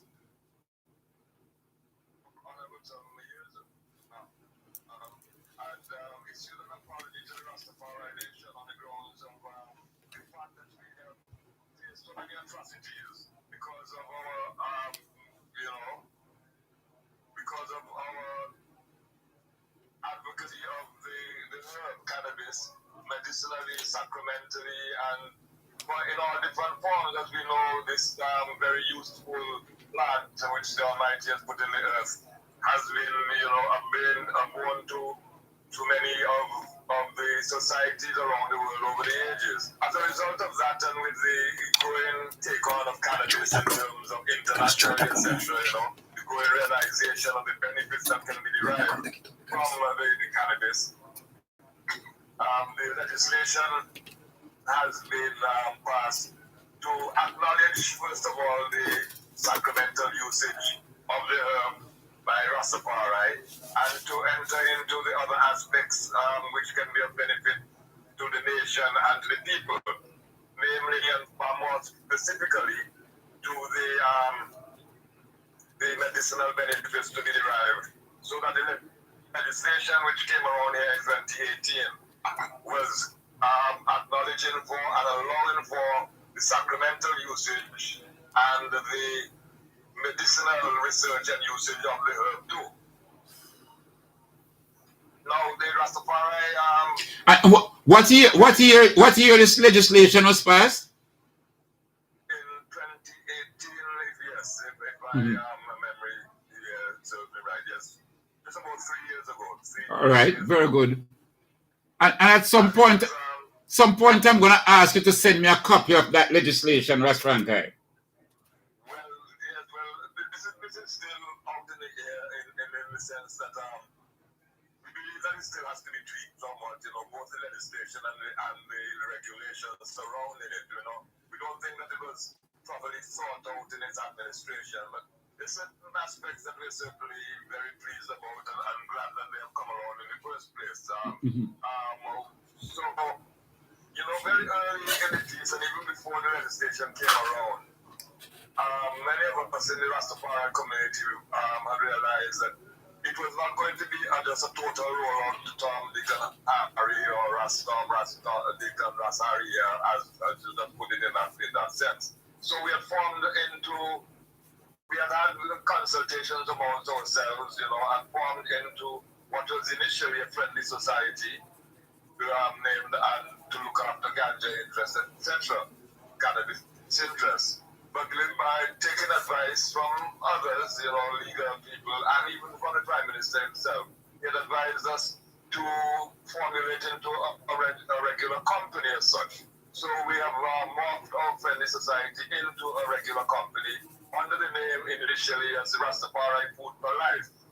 It was a combination of the two major Rastafari communities, basically Nyabingi communities that existed here in Antigua and Barbuda. And we had formed this Rastafari Food for Life to get into food production, really. And we're now very much seriously into food production. on approximately about 30 acres of land in different parts of around Antigua here, really, and into producing carrots, sweet potatoes, and other kind of products like that. And also, too, because as you know, there have been several commissions that have been established, particularly the Caribbean Cannabis Commission, to look into the whole question of legalization and the use of cannabis in the Caribbean. Here in Antigua, too, such a commission has been established, and someone who has been established in the cannabis industry in Jamaica and has been licensed there by the name of the company, really, I Hope Your Life. And also had business here in Antigua. And he was actually the grandfather of one of the people who in the past had been in charge of the syndicate estates, cane production here, sugarcane production here in Antigua. And so his grandfather really had been very much involved in the early days on the syndicate estates against and in the fight against the growing trade union movements, etc., here in the Caribbean generally, and no less so than in Antigua. But he had been very knowledgeable, this grandson of the former platinum grad, in the knowledgeable about cannabis in itself and of the commercial aspects about it too. As we said, he was one of the first licensed producers of cannabis, and they now have a dispensary, I Hope Your Life, in Jamaica.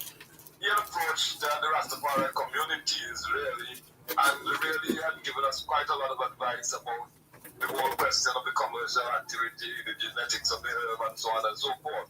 He's already established in industry, in aspects here, in the tourist industry in Antigua. He has an animal park. He has a stingray, what he calls Stingray City, where you can go and bathe with the stingrays and so on. It's a tourist attraction, sort of thing. So he's very much established in the Antiguan community already.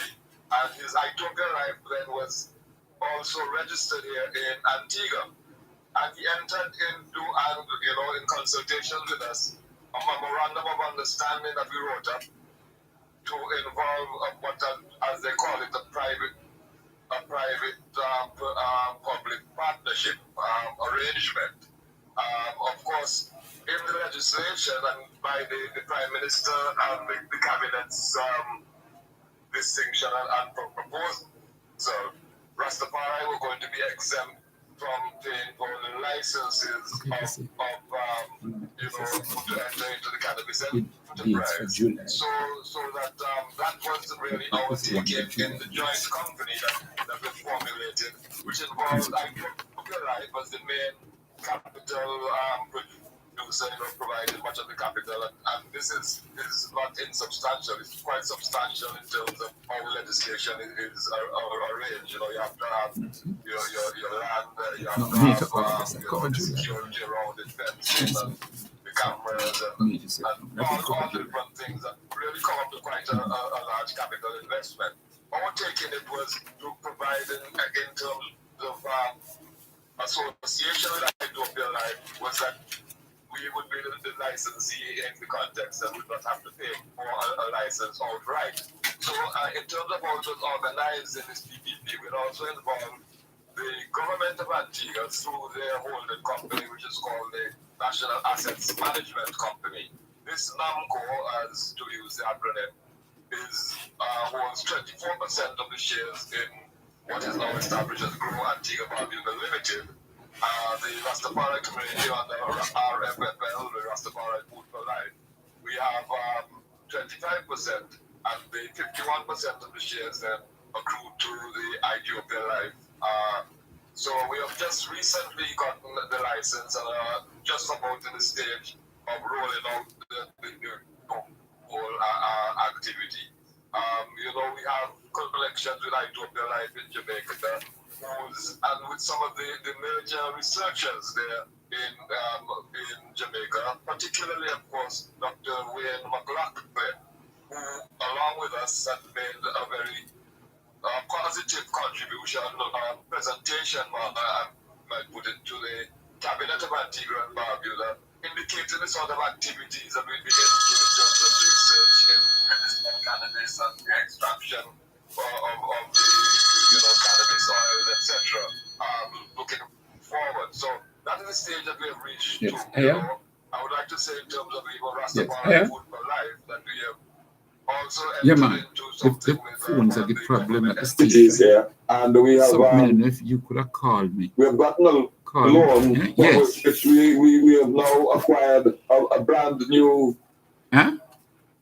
tractor, so that our whole agricultural enterprise has taken that step really. So we're looking forward to not only being involved in the cannabis enterprise, but also in the whole question of food security, which, as you know, on the whole question of COVID and the economic recession that the COVID lockdown and the COVID protocols have occasioned is a really pressing concern of governments throughout this Caribbean, particularly to how they've been so dependent on tourism and the fallout in tourism. I was just reading that the fallout in global tourism is going to the trillions of dollars since the COVID realities that we're facing, and this is what is going to be essentially felt here in the Caribbean, which have been very tourist dependent,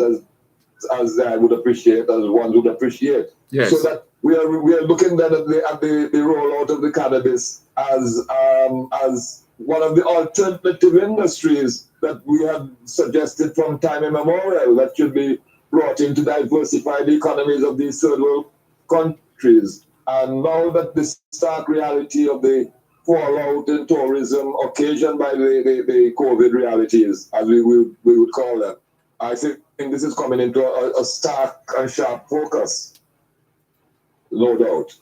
In fact, we have been telling them that it is the herbs that is going to save their economy.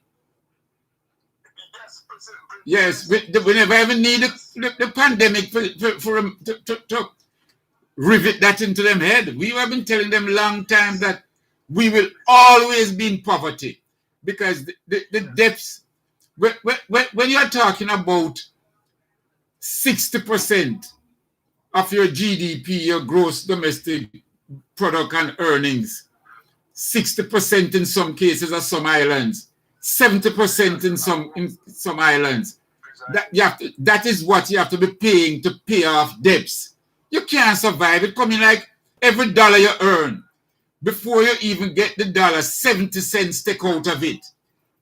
So your 30 cents now is what you have to build schools, build roads, build hospitals, all of that. You always is going to behind the 8 ball. Behind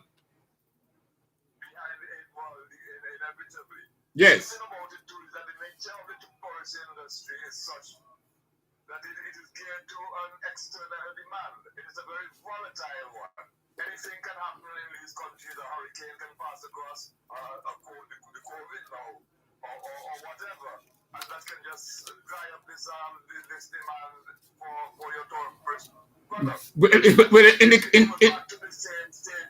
In the case of Jamaica, gunshots. Yes. Exactly. Yes. Situations, etc. Yes. You know, but from the time immemorial that we have had in industry, it has always been this whole question of, private production geared to the secondary and tertiary production of the metropolitan countries, where the greater value added is there. And this is a point that I think that the Rastafari community and certainly in Antigua have been put into the whole commissions and the cannabis commissions, etc. Namely, that we are now provided with the cannabis with something that can get us into the primary as well as secondary and tertiary production. So not only will we be growing cannabis to go overseas to make for water, we can do it right here. We made into medicines, or if it's the hemp, and we're looking at paper production or textiles production, etc., or hempcrete and many other products that can be had from the cannabis. But the point being that we can now get into the other aspects, the greater value added aspects of industrial production to take us out of the economic underdevelopment, which former economic activity has really confined us to. Yeah, that poverty, which our economists have talked about. Yeah, that is the area that they're doing everything to prevent us from getting into. The economic and the medicinal aspect. In Jamaica, you can use the medicinal aspect if you get some sort of prescription or some document from a doctor. That is how hypocritical them is. Our doctor who never never dispense cannabis, never advocate cannabis, and yet him going to give you a letter now to say you can use cannabis. But as usual, they rush the thing, and then to make matters worse now, the government at the time that passed the amendment, that was the People's National Party government, they were voted out soon after. And the Jamaica Labour Party government ain't in no good situation. They only implement it because they couldn't take it back off the books. But they have had no spirit in implementing the ganja regulations.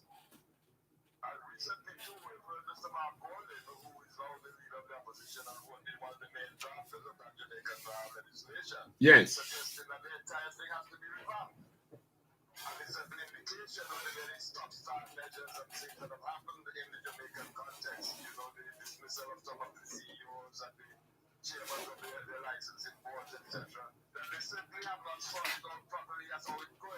Definitely, some backward people. So that them put in the license thing is politics.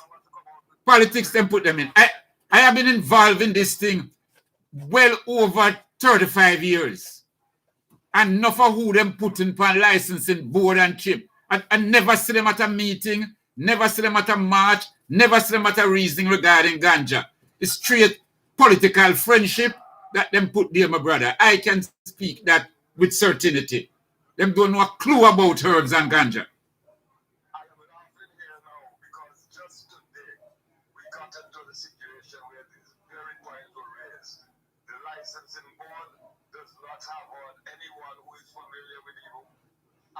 In that sense. And I say that guardedly, however, because the current director of agriculture here in Antigua and Barbuda is a young, highly qualified agriculturalist who is also a Rastafari, who played Rastafari.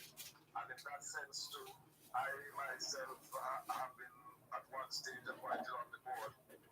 The board has been shifted around, and now just another aspect of the realignments that have got to come around. We've had many amendments to the regulations, although it's just what 3 years that it has been there.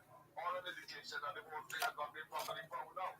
But our CEO has been giving us a lot of little difficulties in rolling out the entire enterprise with Antigua Barbuda Limited. And we were saying that very same thing today, that so many of the people on the licensing board have not had knowledge about they have never been in the advocacy aspects of herb usage or cannabis usage or even medicinal usage, you know. So the whole thing is really a political shabby. Yes, yes. It's a very ad hoc approach. And but you see what hurt us here in Jamaica now, and I'll be speaking to Brother IRV after you, is that police now, what the police does, or like in Westmoreland and all those areas where a lot of ganja is grown, they go and seize the ganja and don't arrest nobody. Take the ganja for themselves. Yes, so that is the in thing now. In other words, and we still have brothers and sisters who are being harassed. You know, a sister goes to the expedition. They have some expedition companies in Jamaica that expedite sending of parcels from one end of the island to the next. And a sister is sending up some ganja oil to a brother in Kingston. And the same people in Tara call police and have arrested her. And she's saying that this is our sacramental right. I am sending some of my sacraments to a brethren in Kingston. So these are issues that are coming before the courts. My brother is on his way to a Nyabingi. The police stop the bus. He comes off and he says, look, officers, I have 6 pounds of ganja. I'm on my way to my Nyabingi center where I'm going to praise my God with my brothers and sisters. I'm saying, no. That's not me, so. And lock up the brother. The brother goes to court and the judge charge him a whole heap of money. So these are the things now. Yes, they have. I've seen them do it before, you know. They make laws and regulations. I saw them do it with the dreadlocks with children in school. They make regulations that a young child with dreadlocks should not be prevented from entering a government institution. But there were principles. Every September we had the problem. There were still principles that were preventing the children from come. And when we reported to the ministry and said, unless you set an example of some of those principles by firing them or instituting criminal charges against them, they're not going to stop. And the Ministry of Education refused to do that, and so on. So if you pass laws without teeth, this is what the result we are experiencing now. Yes. Besides it not teeth, you know, what we've been seeing with some of the anomalies in the law. For example, here in Antigua and Barbuda, you're allowed in any household to have four marijuana plants. Yes. Then the allowance for actual cannabis itself, you know, pure cannabis, is only 15 grams. So inevitably, even if you reap one tree, you're going to have more than 15 grams. And it has come into the courts already, you know. You can't see a man say with a half pound in his yard and he says, this is what I got from my 14 that I reap. But then they say, but no, you're not allowed more than 15 grams. So there's certain what big gray areas which I prefer to call anomalies. Yes, open contradiction. Yes. And these things have to be ironed out. This is why I say that despite what we have achieved here in Antigua and Barbuda, we're still looking at it as only the beginnings of the battle, really. And one battle doesn't really make up the war for. And to continue, as we have said, you know, to use what sometimes might be a cliche. But definitely, there are a number of things that have to be ironed out in terms of the legislation, in terms of the regulations. And in terms of allowing the Rastafari culture, which has been the one that has been, you know, promulgating and advocating the use of the herb to be used. And in this respect, what you referred to earlier, why is it a conventional doctor who has to be prescribing it, and our herbal gurus who have been associated with the herb from a longer while and have been involved in the advocacy and the research on it, and you know, from practical experience and from scientific knowledge, etc.,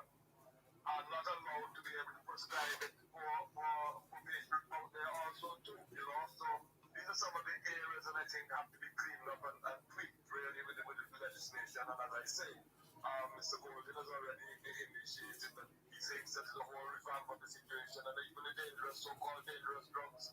Yeah, even that name ought to be abandoned now. Yes. Yes. But Frank, I want to move on to one and two other areas. I think it's the first I'm talking to you on the program since your brother Shaka has transitioned. Your brother has joined the ancestors, and I want to heal him up. And I just want to let the listeners know that over the years, I've been going to Antigua. I virtually live at Ras Frankai house with himself and his brother before his brother went and set up his own house.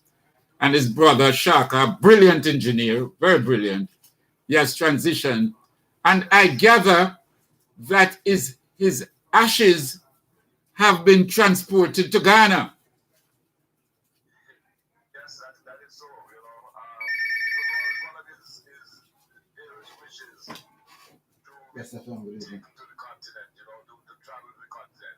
Yes. We had a chance to do it when he was with us. So that, you know, and under the insistence of some of my repatriated brethren, particularly Sister Ijania, who also left us and has joined the ancestors too, you know. Yes. One of the very stern advocates for repatriation. So that, when I went to Ghana, you're not an ear yet, so you have a hold because he's on a call now on ear. So you have a hold of Make me call back. heard about my appointment as the you good. You listening? You listen to the program? Democratic Republic of Ethiopia. Right, because you're the Antiguan ambassador to Ethiopia. Hands up, they can call now. Yes, I am. Yes. You'll be too. I have been accorded that honor in Ghana, where I have been installed or inducted into the royal chieftaincy clan, you might call it. But they might call it tribe, I would prefer to call it as nation. It's the MPC, as it is called. It is part of the GA Traditional Council, the GA being one of the large nations in Ghana. And, amongst the traditional chiefs, etc., we find that these traditional chiefs have quite a lot of sway within the whole running of the societies. Oh, yes. Lots of power in Ghana there. I saw an instance where police came for a man, a brother from J, who had overstayed his immigration status. And the police came for him, and the chief and his his entourage, told the police to get off the property. Yes, you can't touch nobody here. And the police had to leave. You see, probably in Accra, in the main part of the capital, them have like a sway, but once them step out in the countryside, is the chief control the land. Yes. And even when you go to the slave castles, etc., and into those areas like Elvina and so on, where, the slaves or the Africans have been, put into these dungeons to be transported to the Caribbean and to the Americas generally. We see all the chiefs in there, and, they're sitting in their regal attire. I was there in 2020 as the Antigua representative at the Ghana independence celebrations in March 2020, where Prime Minister Lorne was there as the guest. And when we saw the sort of accolades that he was given by the traditional chiefs, etc., we realized the sway that these chieftains have in Ghana. Of course, the prominent one is the Ashanti Golden Stool. Yes. In Kumasi, that in central Ghana there, But even in Accra, Yeah. But he's really a king. In the Ashanti, he's really a king. Yes. Mm-hmm.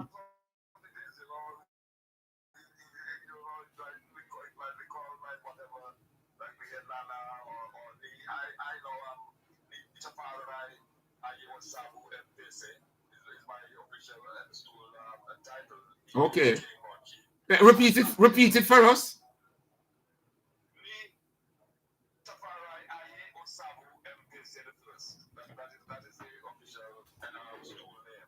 Sound good and good. Sound like a sentence, man. Eyes is eye. Nice. I was really given that honor and accolade to when I arrived in Kolkata Airport.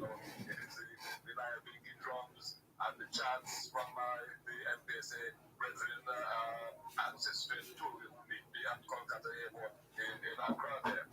And, I had told them that, I would very much like to bring my brother's last remains, cremated remains, to Ghana. And as the priest of the chieftaincy council told me, he's already with us. From I told him that, So we had a ceremony where we took the ashes in the etc. And it was accepted into it, into the MPSA temple, as it were, because it's not all of the tribe in Rastafari as such. Some of them are, as Ghana has also the Muslim fraternities, and some of them, they are not MPSA, but the GA are Muslims also too. But from the facing, or that is the Rastafari aspects and dreadlocks aspects of the chieftaincy tradition there within that in that area there. Mm-hmm. So I intend to set up a permanent little monument for Brother Shaka in Ghana. You know, we acquired the land, etc. And I'm looking very much towards establishing that firm contact, right? Initial foray into Ghana to you know, initiate the whole process of repatriation. We have already been ordering goods, you know, artifacts, clothing, etc., carvings and so on from up there. You know, we've had a couple of those coming to us. We have here in Antigua and Barbuda, Rastafari community, a boutique sort of shop within the tourist boat areas, which once the tourism season is opened up a little bit and the cruise ships begin to come in, we'll be opening it up for sale of these artifacts, etc.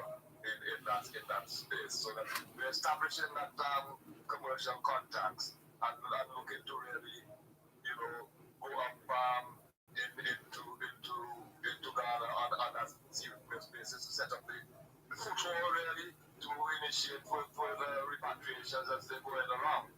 Very good, Ras Franca.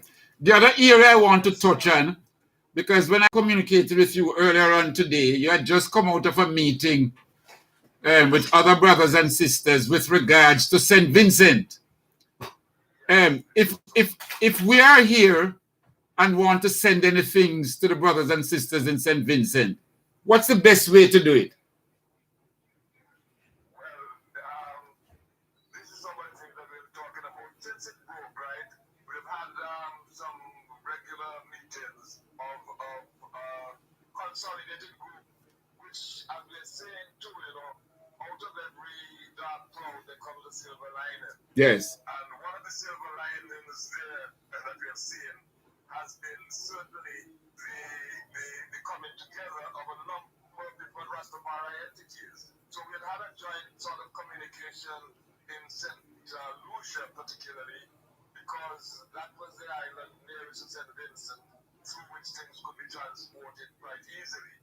But we have also been joined by a number of other ones outside of the Caribbean, particularly too, the EWF.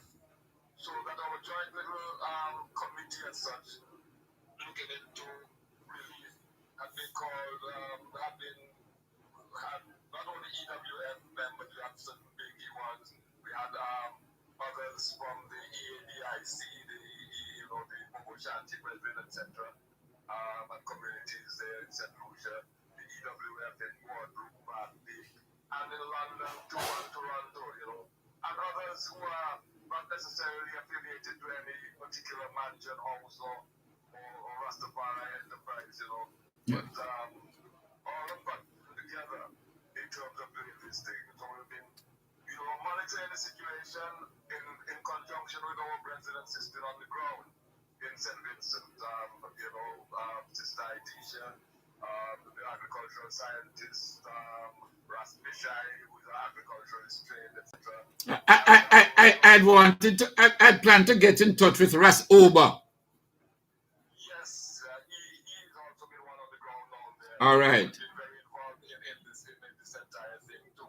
Yes. Let me just say that the Caribbean Rastafari organization has been integral in the whole process there that we're talking about too. Oba is also a member of Caribbean Rastafari organization. So what we have been profiling now, because this has happened since April and on, the emergency is still going on, there's still ones that are in shelters, etc., is to looking not only at relief, but to looking at the recovery aspects. Yes. In this context too, we have been proposing certain projects that can come out, which can be rolled out as a template in St. Vincent in the specific times here now. Such as? Other Rastafari communities. Such as? Such as the use of the ash for block making, for example. Okay. Such as the use of the ash for fertilizers. Yes. Is a particularly a trend from up there, up in London, in England, by the name suggesting a reach out to schools with special needs, for example, in St. Vincent and the Grenadines, looking to give assistance to some people in recovery, and some of those who have been hard hit because of the devastation in the agricultural sector are now looking to get into some other enterprises. One sister and a Rastafari family, for example, looking to get into baking and that sort of thing, and we're looking to give her that assistance. So that there is a registered Rastafari entity on the ground in St. Vincent called the Nubian Flower, which, because they have a regular account in center where they're looking to transport money through that medium. But you know, that is the area in which we're directing finances now. But we have moved from just amorphous donations to trying to specify where our donations are going to go.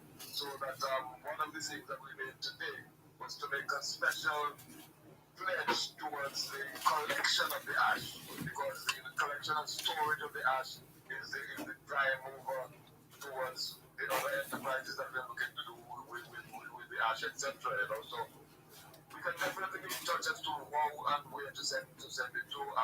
I have just gotten the actual banking account list, but so far we've been working through the joint committee in St. Lucia, which has been sent down a couple boat trips there with supplies, you know, the ones in the shelters, etc. There were quite a few of the Rastafari brethren and sisters and communities and families in the shelters and who have been affected from the red zone areas who had to be evacuated. You know, some of them only now beginning to return to their respective to their yards and so. You know. All right. Well, I'm going to get in touch with them, and I'm going to keep in touch with you, Frankai.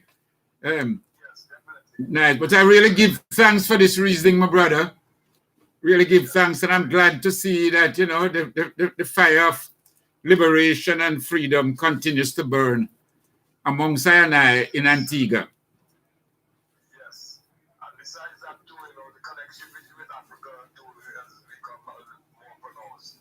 Not only with my instrument in BC, but the formation that I might be aware, Miguel, of the Rastafari Continental Council in Africa. Yes. And this RCC, now CRO, 2 years ago established a memorandum of understanding to work along with them. Yes. They are very much into the whole repatriation issues also too. Yeah, man. Sister Desta is intricately involved, and we just completed a couple of weeks of work, tremendous work, and we have just drafted a documentation to guide some of the tenets of the faith, some of the principles of the faith, and some of the things to help to give us some sort of a cohesion as we move forward. So I will soon see that document, and we'd welcome your views on it also. But, you know, that is one of the works that we have been working on.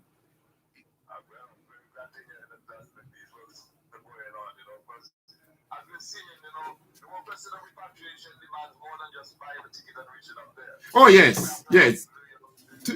Things have to be planned, organized, and, you know, yes. Because if we do that, we have seen so many brethren, some Jamaican sisters who went there, come back broke, come back penniless, come back marriageless. That's not a problem. Nice. Brother Frank, I will really give thanks and honor my brother.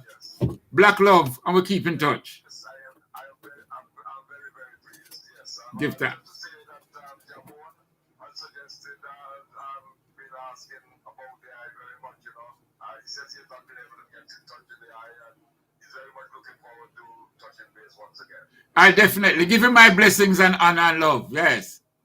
I will, and also give our blessings and love to the entire Rastafari community in Jamaica, and to the eye family too, Sister Audrey, and the eye youths, etc. Yes. You know, that we always have one another in mind, and we know the eye connection in these Eastern Caribbean, which we have always cherished too. So give it thanks, Brother Miguel, and let the ideas and the aspects of His Majesty and Empress Bennett be with I and I continually. Natural. Eyes is eye. Black love, black international. Eyes is eye. Nice. Yes. Nice. There we have it, Brother Frank. Yes. Mama Very good. Africa. Very good. Brother Ep.5 now. He's in Jamaica. I'm glad that interview come up. You heard it? Did you tell him for call you? Yes. Ep.5? Yes. I was in that. Best one under the friend. Okay. Yeah, man, right away. Hold on. Hold on. Greetings and blessings, Rasa Yavi. Yes, I give thanks. I was here listening there, Franca, you know? Yes, give thanks, give thanks, give thanks. And great discussion, very informative. Yes. In many ways, both from the herd point of view to the repatriation, you know, to the title that you was given, and, you know, just to show that things are happening from the Rastafari point of view in relationship to the whole issue of repatriation and the continent of Africa, you know? Absolutely beautiful. And I know you're a man who has traveled the islands also, and you're well known in Antigua and so on. So you can relate to some of the things that he's bringing to us. Well, Antigua is like the second home in the Caribbean, you know? Yes. You know, I've gone there more than 100 times. Yes. From 1983. You know, so, you know, and you remember the conference that took place, the second Rastafari International Theocracy Assembly that took place at the University of the West Indies in 1983. That's where I met Franca, you know? Yes. And the same year I traveled to Antigua. And, you know, that has been going on, you know, the whole Earth picture I helped to push it because all over the Caribbean and in the, you know, the world in general, Rastafari have been targeted and the herb has been the avenue or what has been used by the system as an excuse. Harassment and brutality and the Rastafari. Definitely, my brother. You have coined it very well. Yes. Yeah, man, but tell us some of the harassment now that we're going through. come again, Nick. No, I said go ahead and give us some of the harassment now that we are going through. Well, funny enough that with this amendment in 2015, Nick, and even certain recognized because I had that right all along, just that it was not recognized by the system. You know, and to find that even with the amendment in 2015 that I as Rastafari still continue to experience harassment. Yes. And at times brutality from the police force and in the farm, in Rastafari homes, and the streets, in their vehicles, and listen, some kind brought out a very important point, Nick, in that in Antigua, each household or individual, I didn't get it clear when it was individual or household, but that 4 plants is allowed by the state. Yes. But you know, only 15 grams Yes. of cured herb you're entitled to have, and that is total stupidness. Absolute rubbish. Absolute. Because one herb plant is grown in a particular way, can give you a quarter pound, can give you a half pound herb. Easily. So there are 28 grams that make an ounce. So what if one of your plant give you even 2 ounces, even 1 ounce? Yes. You already gone over that 15 grams. That is stupidness. Yes. You understand? It's like even with this amendment and it talk about sacramental rights, there was no limit in the amendment in terms of how much herb plants or how much herb a Rasta individual is entitled to have, whether in his home, whether in his vehicle, whether in his of ignorance or out of grudge and continued disrespect towards Rastafari, I and I as Rastafari still continue to experience these things. Yes. And I am saying that, and if I remember about addressing Chang at the Coral Gardens. Where the Rastafari Benevolent Society. And I said to him, we and I don't choose to be confrontational, but I and I will not sit and allow and I said to be treated like second class and third class citizens. Yes. You know what I mean? Please. Sometimes I don't even want to refer because what the church uses their bread and their wine as sacrament and they have to buy it. Church people don't want have to buy it. Why is it now that there's no economic or commercial activity that surrounds this?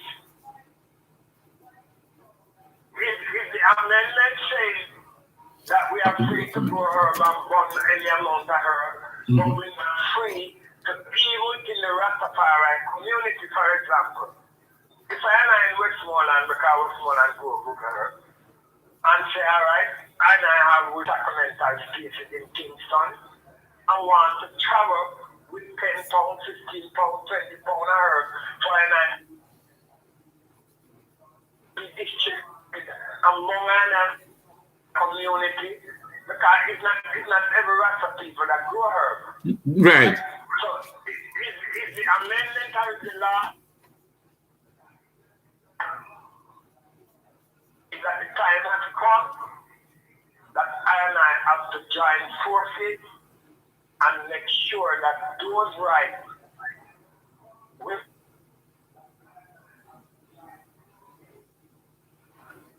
right, because I see that I and I suppose have the right to plan, to transport, and to bring to I and I sacramental spaces, wherever those sacramental spaces are, in order for those earth to be distributed amongst I and I Rastafari community.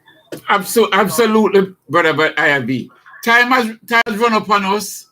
We want to elaborate on this even some more next week. We had some technical difficulties, that's why we didn't get you earlier on. But the engineer has managed to do something and has allowed us to swim through the high tides. So, brother, I will continue this reasoning next week, my brother, but you have touched some very good points. And I'm going to get a copy of the Antiguan legislation, compare it to our legislation, see how theirs can strengthen us and see how ours can strengthen theirs. I mean, it was worth having Frankai on the program because, you know, as someone in Antigua, but just quickly, that's one to say to the Nayabing community that then I will be having a reasoning aspect for this Sunday in preparation for, you know, June 2 thing coming up, July thing with the Earth Song of His Majesty. Yes. And the 23rd, so and I start light the fire on the 22nd. So and I definitely will be having a reasoning this Sunday in preparation for the Nayabing. Starting what time this Sunday? We start at 10 because we're having a work there. Yes. And a reasoning after, you know, after we finish working. Nice. Give thanks for the IRV. Blessings and honor, my brother. Keep up the great struggle going. Their Majesty. Isis. Nice, nice. Give thanks. So here you have it. Ras IRV, one of our strong proponents, advocate for the economic independence of Rastafari and a farmer generally. Because I don't know no farmer where only plant just ganja. You understand? Plant other crops. Whole heap of other crops, man. Whole heap of other crops. Feed some food. Every time if I go check a man herbs field, when I leave, the amount of cucumber, tomato, sweet pepper. Always something. No something. This is how the man herbs. In fact, most herbs man farm. Herbs is the smallest amount of of plants or crop in them field. You understand? You have so much other things. So we're wrapping up now, brother Donovan. Yes, sir. And I just want to point out that as Rasaiva raised the issue of the speech made on the 30th of June 1936, I think I should follow up on that to point out that on the 4th of July, shortly after the 30th of June, on the 4th of July 1936, the League of Nations not only refused to help Ethiopia against the invasion of fascist Italy, but they seek to rub salt into the wounds of the Ethiopians. The same League of Nations His Majesty speak to. This is what they did by voting to remove sanctions against Italy. For that same reason that His Majesty addressed them in the League of Nations. By the 4th of July, they voted to remove the sanctions against Italy. Thus, they were now allowing Italy. Italy was now free to get arms from other fascist countries and to carry out their murders and expansion in Ethiopia. That's what I mean? Yes, because there was an embargo, there was a ban that Italy couldn't. This embargo was placed on them by the League of Nations. But it was placed on both of them. An embargo was placed on both Ethiopia and Italy. But Ethiopia don't make arms. Ethiopia don't make arms, you know. Italy make arms. So the embargo would have been more effective to stop Italy getting more arms. So now it vexed for their Majesty's speech that 4 days later, them vote to lift the embargo of their Majesty. Nice. Want to thank all of those who listen, join in. Yep, brother Ras Akil from the U.S. Virgin Islands. Give thanks, my brother. As he says here, great program, Ras Miguel. Blessed love and strength from the Virgin Islands. Blessed love to Ras Ivy, Ras Ivy likewise, for his majestic delivery.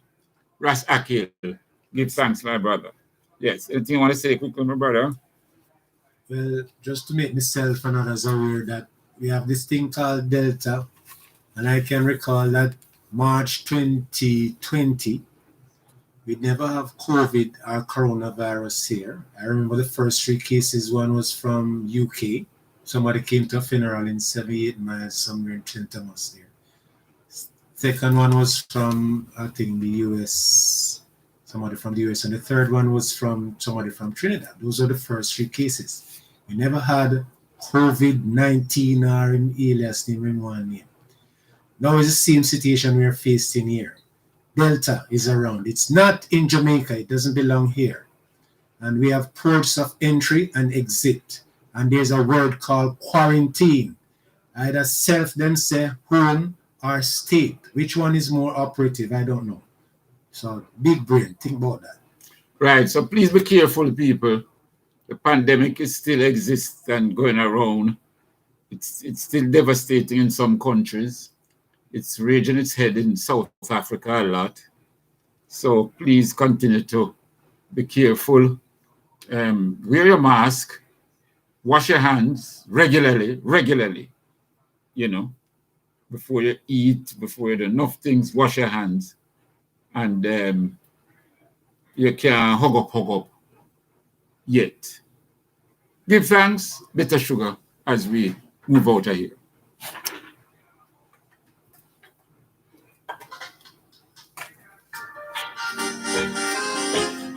Mama Africa, oh Africa, oh yes, yes, calling, I can hear Mama Africa calling for me, yeah, calling for me, calling, I can hear Mama Africa calling for me, yeah, calling for me.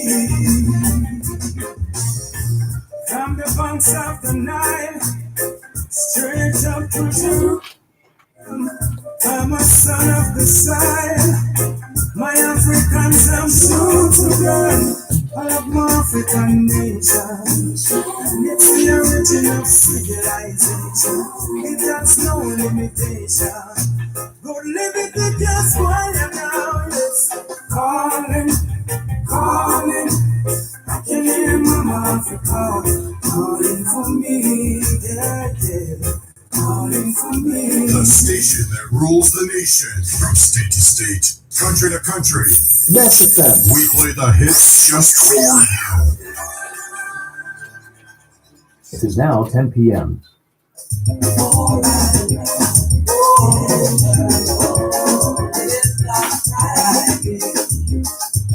Yes. Hello there. Yes, indeed. This is the prophet, Reverend Mark Stewart, inviting each and every one of you to join us for war. It's going to be a war this and every Wednesday. Of course, it's going to be hot. It's going to be powerful. Come for the word. Come for the preaching. Come for the teaching. Of course, the music. And of course, midnight warfare with me, the prophet Mark Stewart, the boss shot, Apostle Marshall, Reverend Eric Boss, and of course, Reverend Captain Thames. For the hard way.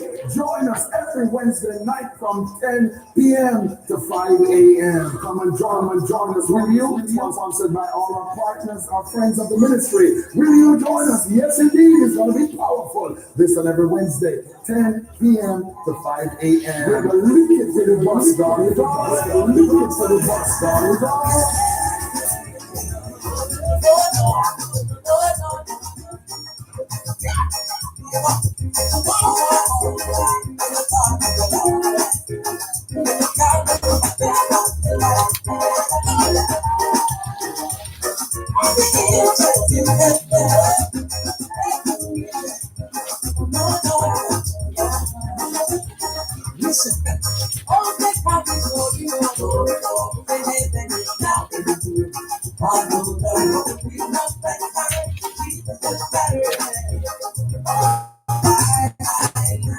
You take what I wanted for me?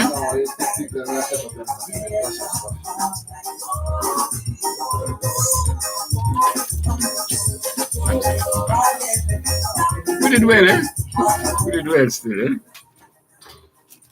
It's them things that test our ability, you know? Them things that make your work, I've started test the phones before. I never expect that still.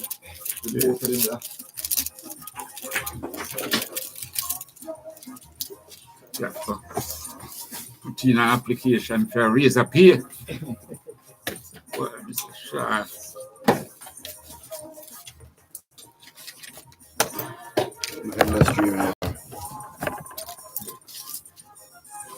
So now go on, bro, make your son go on your page. Yeah. And check back the episode then. Yes. I think YouTube will take them down, you know.